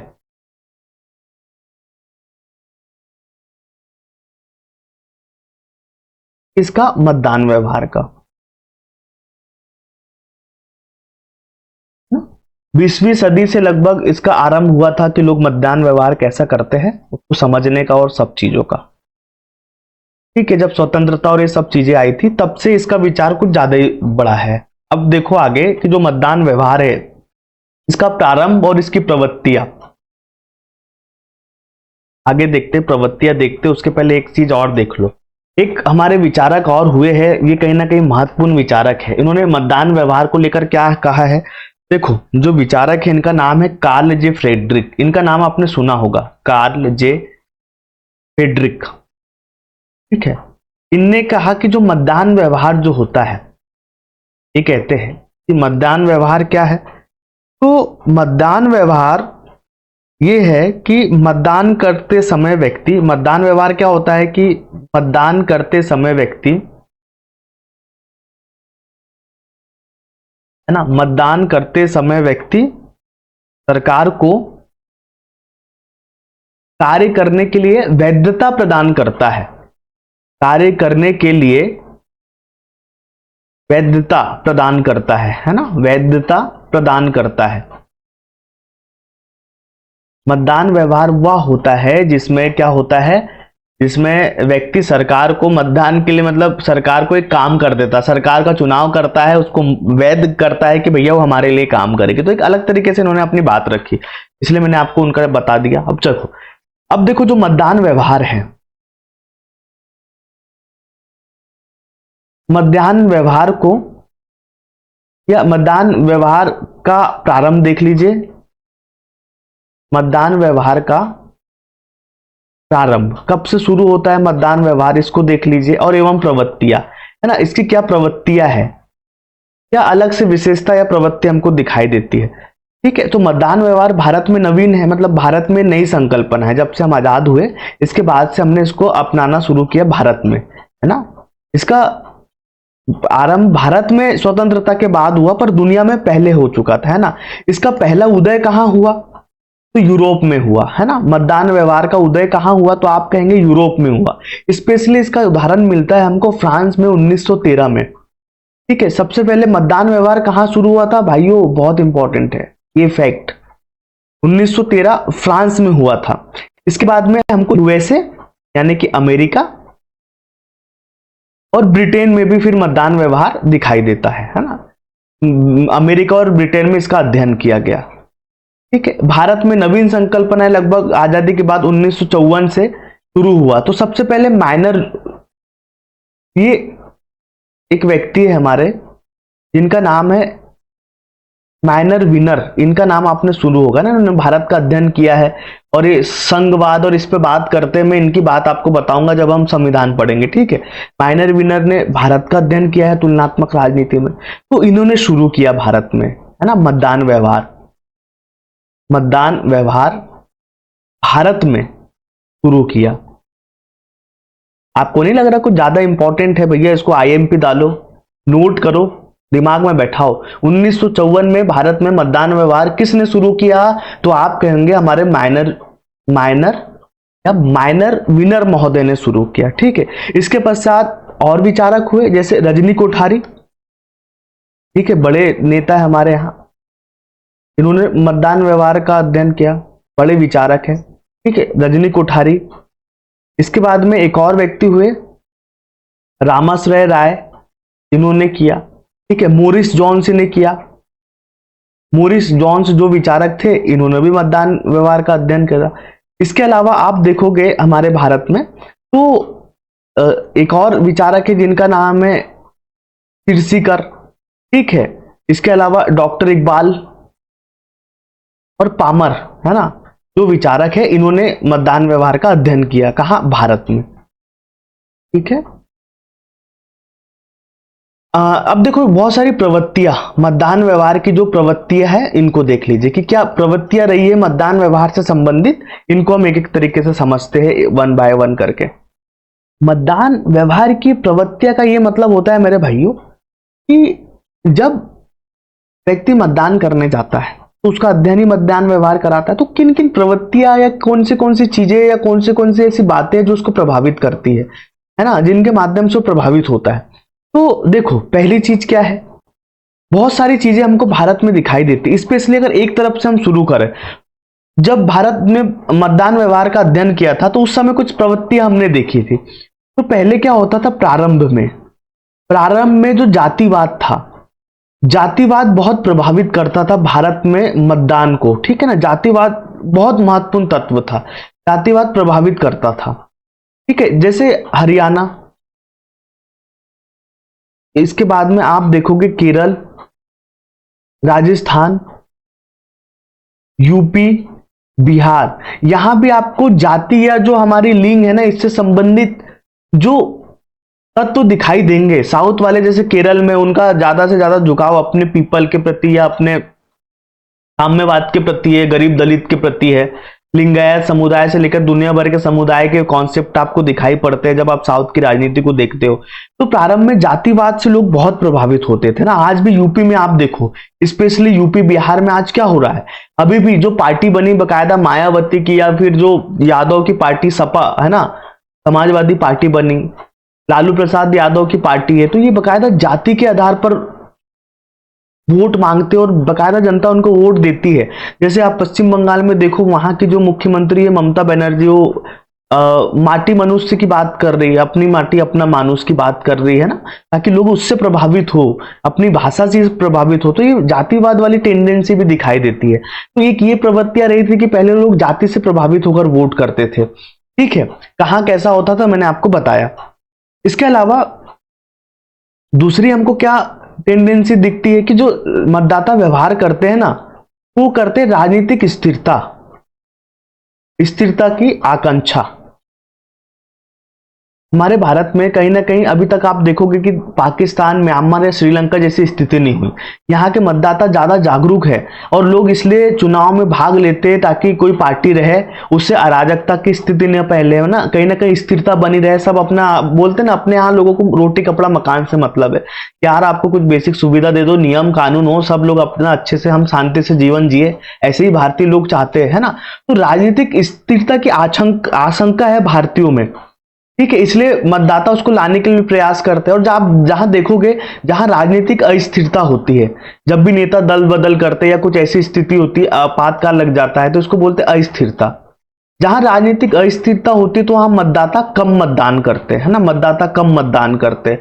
पर ये अच्छा है, राजनीतिक स्थिरता की आशा से मतदान होता है। तो ये दूसरी प्रवृत्ति हमको दिखाई देती है। तीसरी प्रवृत्ति आप देखोगे तो क्या होता है, जो धर्म है, जो समुदाय है ना, धर्म, समुदाय या जो साक्षरता का स्तर है,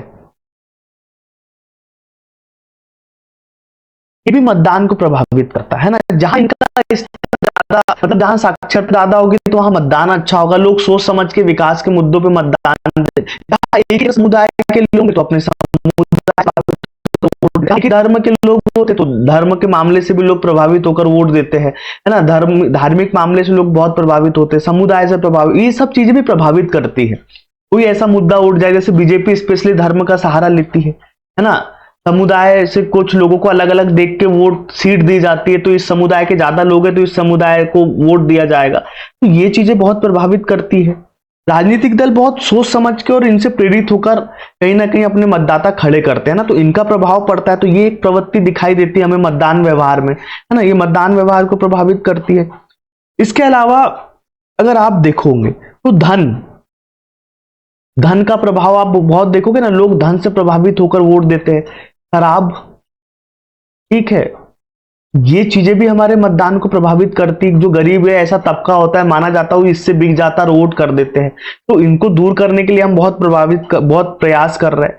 इसके अलावा आप देखोगे इसी में तो विदेशी धन, है ना, सांप्रदायिकता बढ़ाकर, देखते हो ना आप, सांप्रदायिकता या दंगे करा दिए जाते ताकि वहां पे तनाव की स्थिति पैदा हो जाए। भारत में आपको दिखेगी ये टेंडेंसी, और वहां किसी व्यक्तिगत समुदाय के लोगों को वोट दिया जाए। तो सांप्रदायिकता बढ़ाकर भी वोट मांगे जाते, खरीद फरोख्त की जाती है। तो ये सब चीजें भी राजनीति में मतदान व्यवहार को प्रभावित करते, जब हम अध्ययन करते हैं तो हमको दिखाई देता है। इसके अलावा आप देखोगे कि कौन सी स्थिति, जो आर्थिक स्थिति है, है ना, जनता की या देश की आर्थिक स्थिति में सुधार होता है तो ये भी मतदान को प्रभावित करता है। जब लोगों का जीवन और लोगों के पास रोजगार होते तो एक ना कहीं शांति बनी हुई होती है, लोग अच्छे आर्थिक विकास की भावना से प्रभावित होकर वोट करते हैं, है ना। जैसे मोदी सरकार आर्थिक सुधार और इन सब की बात कर रही थी, लोगों ने उनको वोट दिया, है ना, तो इस भावना से भी लोग मतदान करते, तो कहीं ना कहीं आर्थिक सुधार और इन सब चीजों का भी मतदान व्यवहार पर प्रभाव पड़ता है। ठीक है, इसके अलावा आप देखोगे तो क्षेत्रवाद से लोग प्रभावित होते हैं, पर्टिकुलर क्षेत्र में अपने मुद्दे जो होते हैं उनको लेकर वोट देते हैं।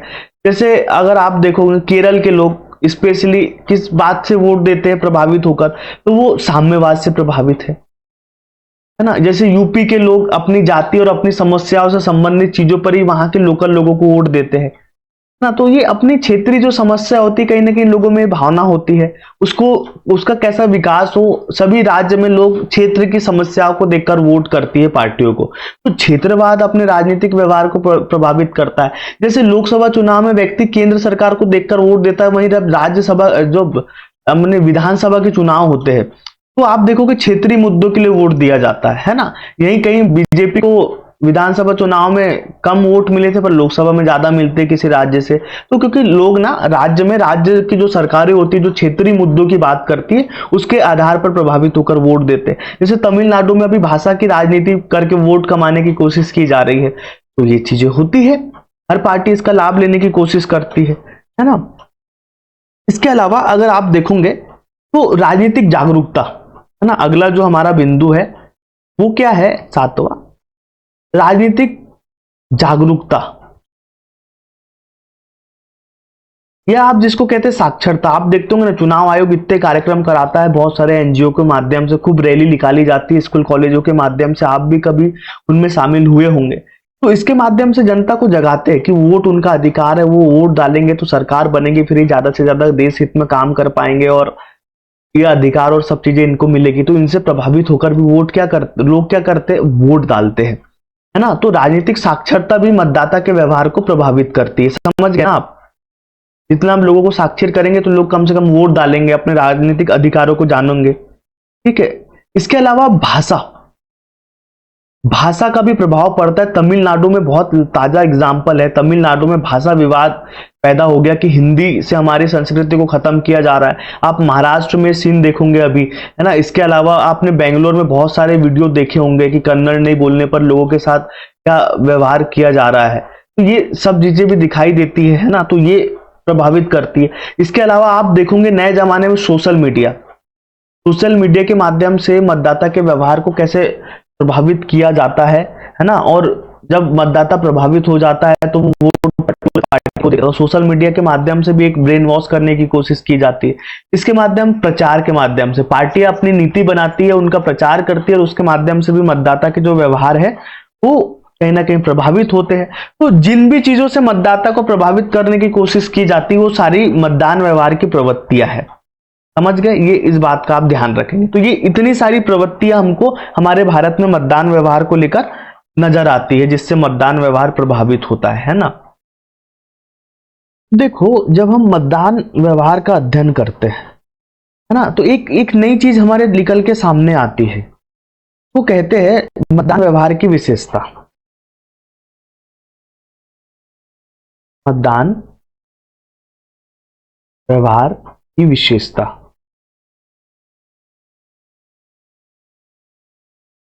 तो जब हम मतदान व्यवहार का अध्ययन करते हैं तो कुछ चीजें हमको समझ में आती है, कुछ विशेषता इसकी दिखाई देती है, या कहेंगे आप कुछ लाभ हमको नजर आते हैं। तो पहला मतदान व्यवहार के अध्ययन से जो हमको चीज दिखाई देती है वो ये है कि जो मतदान व्यवहार है इसके माध्यम से हमको क्या पता चलता है, इसके माध्यम से, है ना, ऐसा लिखना चाहिए आपको कि जो मतदान व्यवहार है, पूरा ही लिख देता हूं कंफ्यूज हो जाओगे। जो मतदान व्यवहार है इसके माध्यम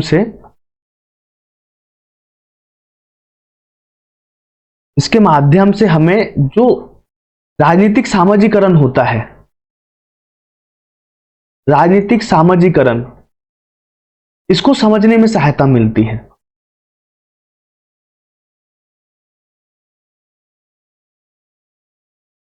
एक इसका लाभ होता है, ये देखो क्या मतलब हुआ कि मतदान व्यवहार के माध्यम से हमें राजनीतिक सामाजिकरण को समझने में लाभ मिलती है।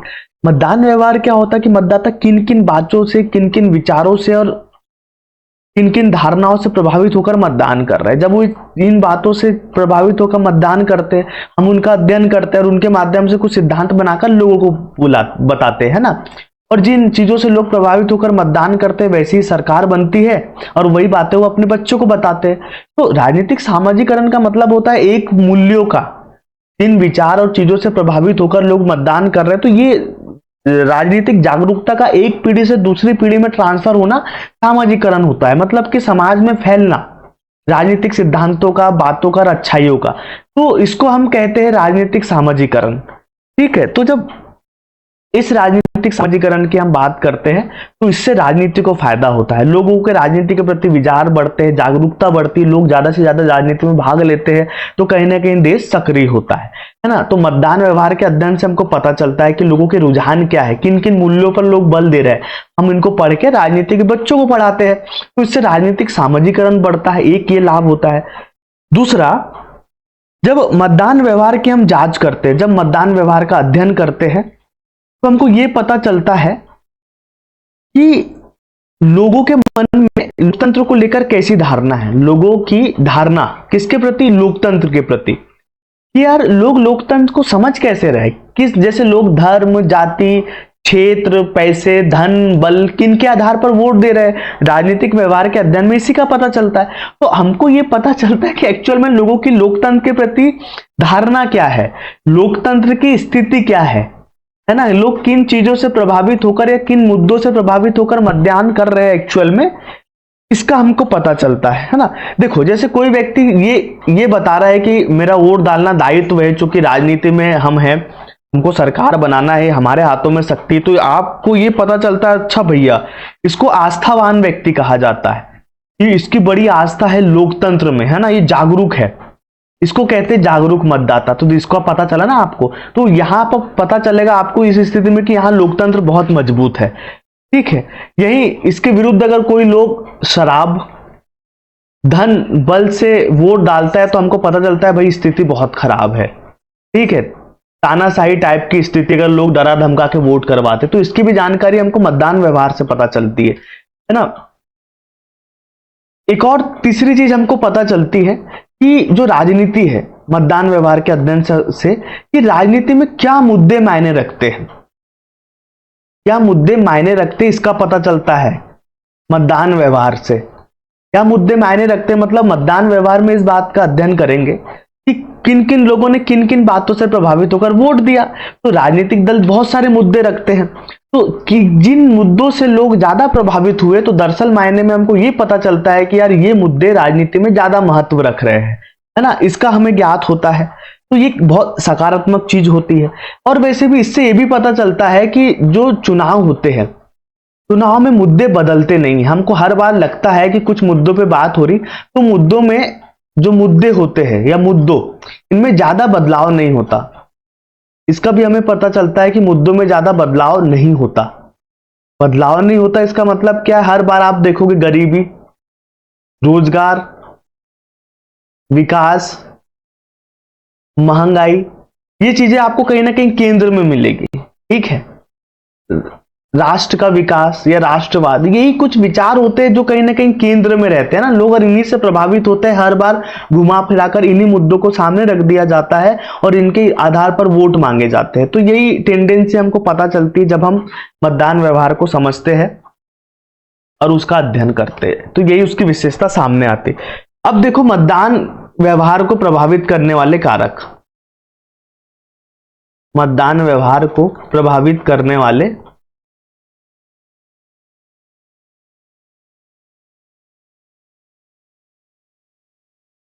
कौन से वो ऐसे कारक हैं जो कि मतदान व्यवहार को प्रभावित करते हैं। ठीक है, या मतदाता जब मतदान करने जाता है तो उसको कौन सी चीजें प्रभावित करती, इसको देख लेते हैं। ठीक है, तो पहला जो तत्व है जाति। हमारे यहाँ मतदाता में अभी भी बहुत जगह पे, हर जगह पे नहीं, बहुत ज्यादा जगह पे, जिसका हमने अध्ययन करके जब किया मतदान व्यवहार का, तो हमको पता चला लोग अभी भी यूपी बिहार जैसे स्टेट है, यहाँ जाति को बहुत महत्व दे रहे हैं। तो जाति का प्रभाव पड़ रहा है। इसमें आप नस्ल भी ले सकते हैं, है ना। जैसे साउथ इंडिया में लोग अपनी चीजों के आधार पर, अपनी भाषा के आधार पर, अपनी जाति के आधार पर, लिंगायत अपने समुदाय के आधार पर वोट करते, तो मतदान व्यवहार को जाति प्रभावित करती है। लोग जाति वाले व्यक्ति को वोट दे देते हैं, तो मतदाता ऐसे ही खड़े करते हैं राजनीतिक दल कि अच्छा ये जाति के लोग ज्यादा है तो इनको खड़ा करो। तो आज भी हमारे भारत में मतदान व्यवहार में हम देखते हैं कि जाति का सबसे ज्यादा प्रभाव है। इसके अलावा धर्म का आप देखोगे, मुस्लिम एरिया में मुस्लिमों को खड़ा किया जाता है, वो उन्हीं को वोट देते हैं। हिंदू एरिया में कोशिश होती है हिंदूवादी नेता को खड़ा करे। बीजेपी की राजनीति इसी के आसपास है। तो धर्म बहुत प्रभावित कर रहा है हमारे भारत में, दूसरा कारक दिखता है। तीसरा आप देखोगे भाषा, साउथ में बहुत चल रहा है ना, हमारे यहाँ ये सीन नहीं है। साउथ में तमिलनाडु, केरल और कर्नाटक, ठीक है, यहां ये टेंडेंसी हमको ज्यादा देखने को पड़ रही है। एक आंध्र प्रदेश ले लीजिए कि यहाँ भाषा से प्रभावित होकर लोग बहुत वोट दे रहे हैं, तो ये मतदान व्यवहार को प्रभावित कर रहा है। चौथा आप देखोगे क्षेत्रवाद, लोग अपने क्षेत्र के लोगों को और अपने क्षेत्र की से संबंधित समस्याओं के आधार पर ही वोट करते हैं, तो क्षेत्र भी मतदाता को सबसे ज्यादा प्रभावित करता है, ठीक है। इसके बाद में मतदाता की आर्थिक स्थिति प्रभावित करती है। मतदाता की आर्थिक स्थिति, अगर मतदाता की आर्थिक स्थिति बहुत अच्छी है तो वो अपने विवेक से वोट देता है, ठीक है। अगर मतदाता की आर्थिक स्थिति बहुत अच्छी नहीं है तो आप देखोगे वो किससे प्रभावित होता है। मतदाता की अगर आर्थिक स्थिति अच्छी नहीं है ना, तो वो प्रभावित होता है, आपको पता है किन चीजों से? शराब, है ना। अगर गरीब है तो वो प्रभावित होता है, आप देखोगे शराब से। शराब के अलावा धन, कंबल बांट के भी लोग बिक जाते हैं, कपड़े। तो ये छोटी छोटी चीजें भी फिर व्यक्ति को प्रभावित करती है। तो कहीं ना कहीं ये ठीक नहीं होता है ना, तो मतदाता की आर्थिक स्थिति का प्रभाव पड़ता है, ठीक है। इसके अलावा जो प्रभाव पड़ता है 6 नंबर का आप देखोगे राजनीतिक स्थिरता।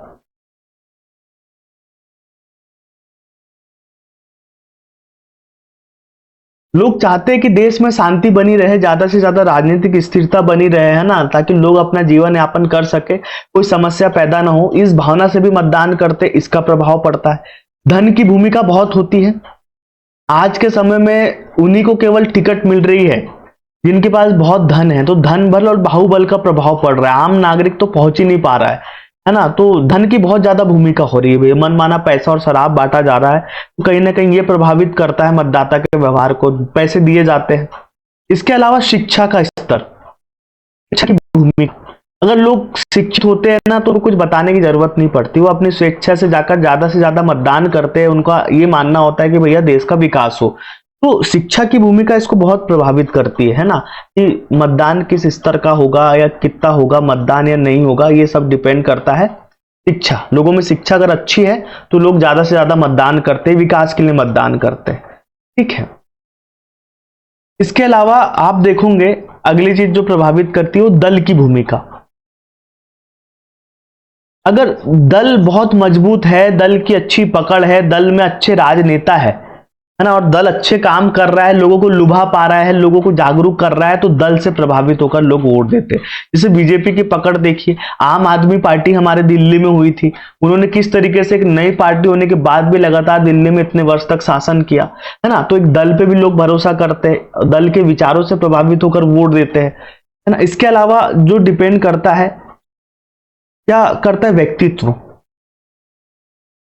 जो राजनेता है इनका जो व्यक्तित्व होता है ना, इनका सबसे ज्यादा प्रभाव होता है। आप देखते हो मोदी की गारंटी, मोदी है तो भरोसा है, मोदी है तो मुमकिन है, क्या चीजें है यही जो नेता का जितना व्यक्तित्व होता है। हर एक के ऊपर नाम था मध्य प्रदेश में मामा का, एक एक व्यक्ति जानता था मामा को, आदिवासी समाज के लोग मामा कहते थे। तो छोटी सी बात है, उनके माध्यम से लोग वोट देते थे, उनकी योजनाएं लोगों के घर घर तक पहुंचती। मोदी इसलिए सफल है, हर एक महिला जानती है उनको, गरीब से गरीब गांव की, कि वो पेंशन से लेकर हमको पैसे तक दे रहा है। ये होती है सरकार की पहुंच, है ना, तो इसका लाभ मिलता है, ठीक है। इसके अलावा देखोगे पार्टी की पहचान, पार्टी व व्यक्ति की पहचान। जितनी व्यक्ति और पार्टी की पहचान होती है इससे भी मतदाता प्रभावित होते हैं। जितना उनके नजदीक का होता है उतने ज्यादा लोग वोट देते हैं इन सब चीजों से प्रभावित होकर। इसके अलावा आप देखोगे विचारधारा, है ना। लोग विचारधारा से प्रभावित होकर भी वोट देते हैं। बीजेपी सबसे बड़ा एग्जाम्पल है जिन्होंने राष्ट्रवाद और हिंदूवाद के माध्यम से वोट लिए। तो कहीं ना कहीं ये दिखाता है कि लोग विचारधारा से प्रभावित होते, लोग युद्धों से प्रभावित होते। जब विदेशी युद्ध या कुछ होता है देश में, इसका प्रभाव भी पड़ता है और लोग इनसे प्रभावित होकर वोट देते हैं, है ना। इसके अलावा भ्रष्टाचार आदि का प्रभाव पड़ता है।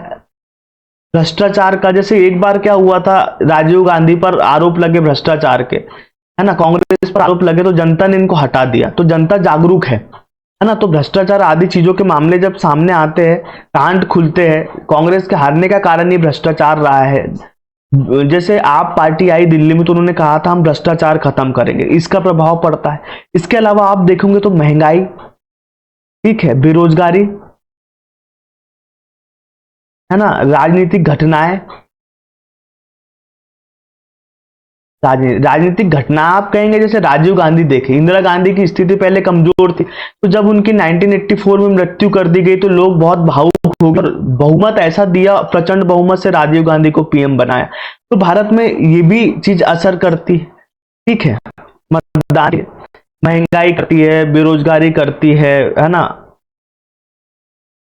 इसके अलावा विकास की राजनीति, अगर कोई पार्टी विकास ज्यादा करती है तो जब विकास लोगों तक पहुंचता है तो लोग इससे प्रभावित होकर भी क्या करते हैं, कहीं ना कहीं वोट ज्यादा देते हैं। तो इतनी सारी चीजें मैंने आपको बताई, ये प्रभावित करती है हमारे मतदाताओं के व्यवहार को और इनसे प्रभावित होकर मतदाता मतदान करते हैं। अब थोड़ा सा ना एक चीज और समझ लो आप मध्य प्रदेश को, कि हमारे मध्य प्रदेश में मतदाता व्यवहार की क्या स्थिति है, मध्य प्रदेश में कैसे अलग दिखता है। मध्य प्रदेश में मतदाता व्यवहार,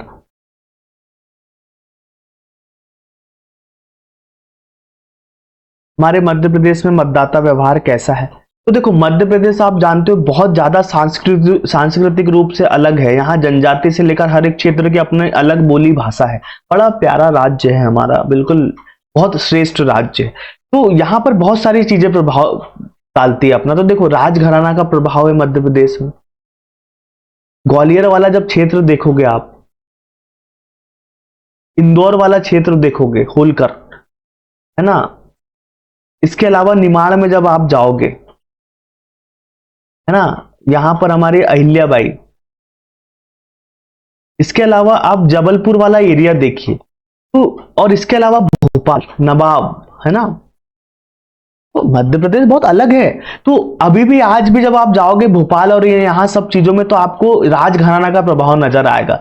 उनसे संबंधित लोग राजनीति में खड़े होते हैं। सिंधिया इसका बहुत अच्छा एग्जाम्पल है और बाकायदा लोग इनको जिताते हैं, है ना, इनकी इज्जत करते हैं। तो ये भी मतदाता के व्यवहार को प्रभावित करता है हमारे मध्य प्रदेश में।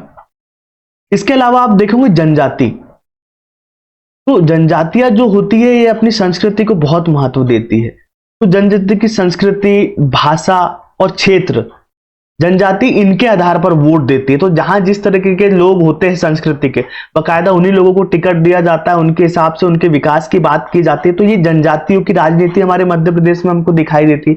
बाकायदा जनजाति की पार्टियां भी बनी हुई है, जनजातियों से संबंधित पार्टियां भी हमारे यहाँ बनी हुई है और बाकायदा मतदान और सब चीजों में भाग लेती है ना। उन्हीं के हिसाब से वो चुनाव को बहुत प्रभावित करती है।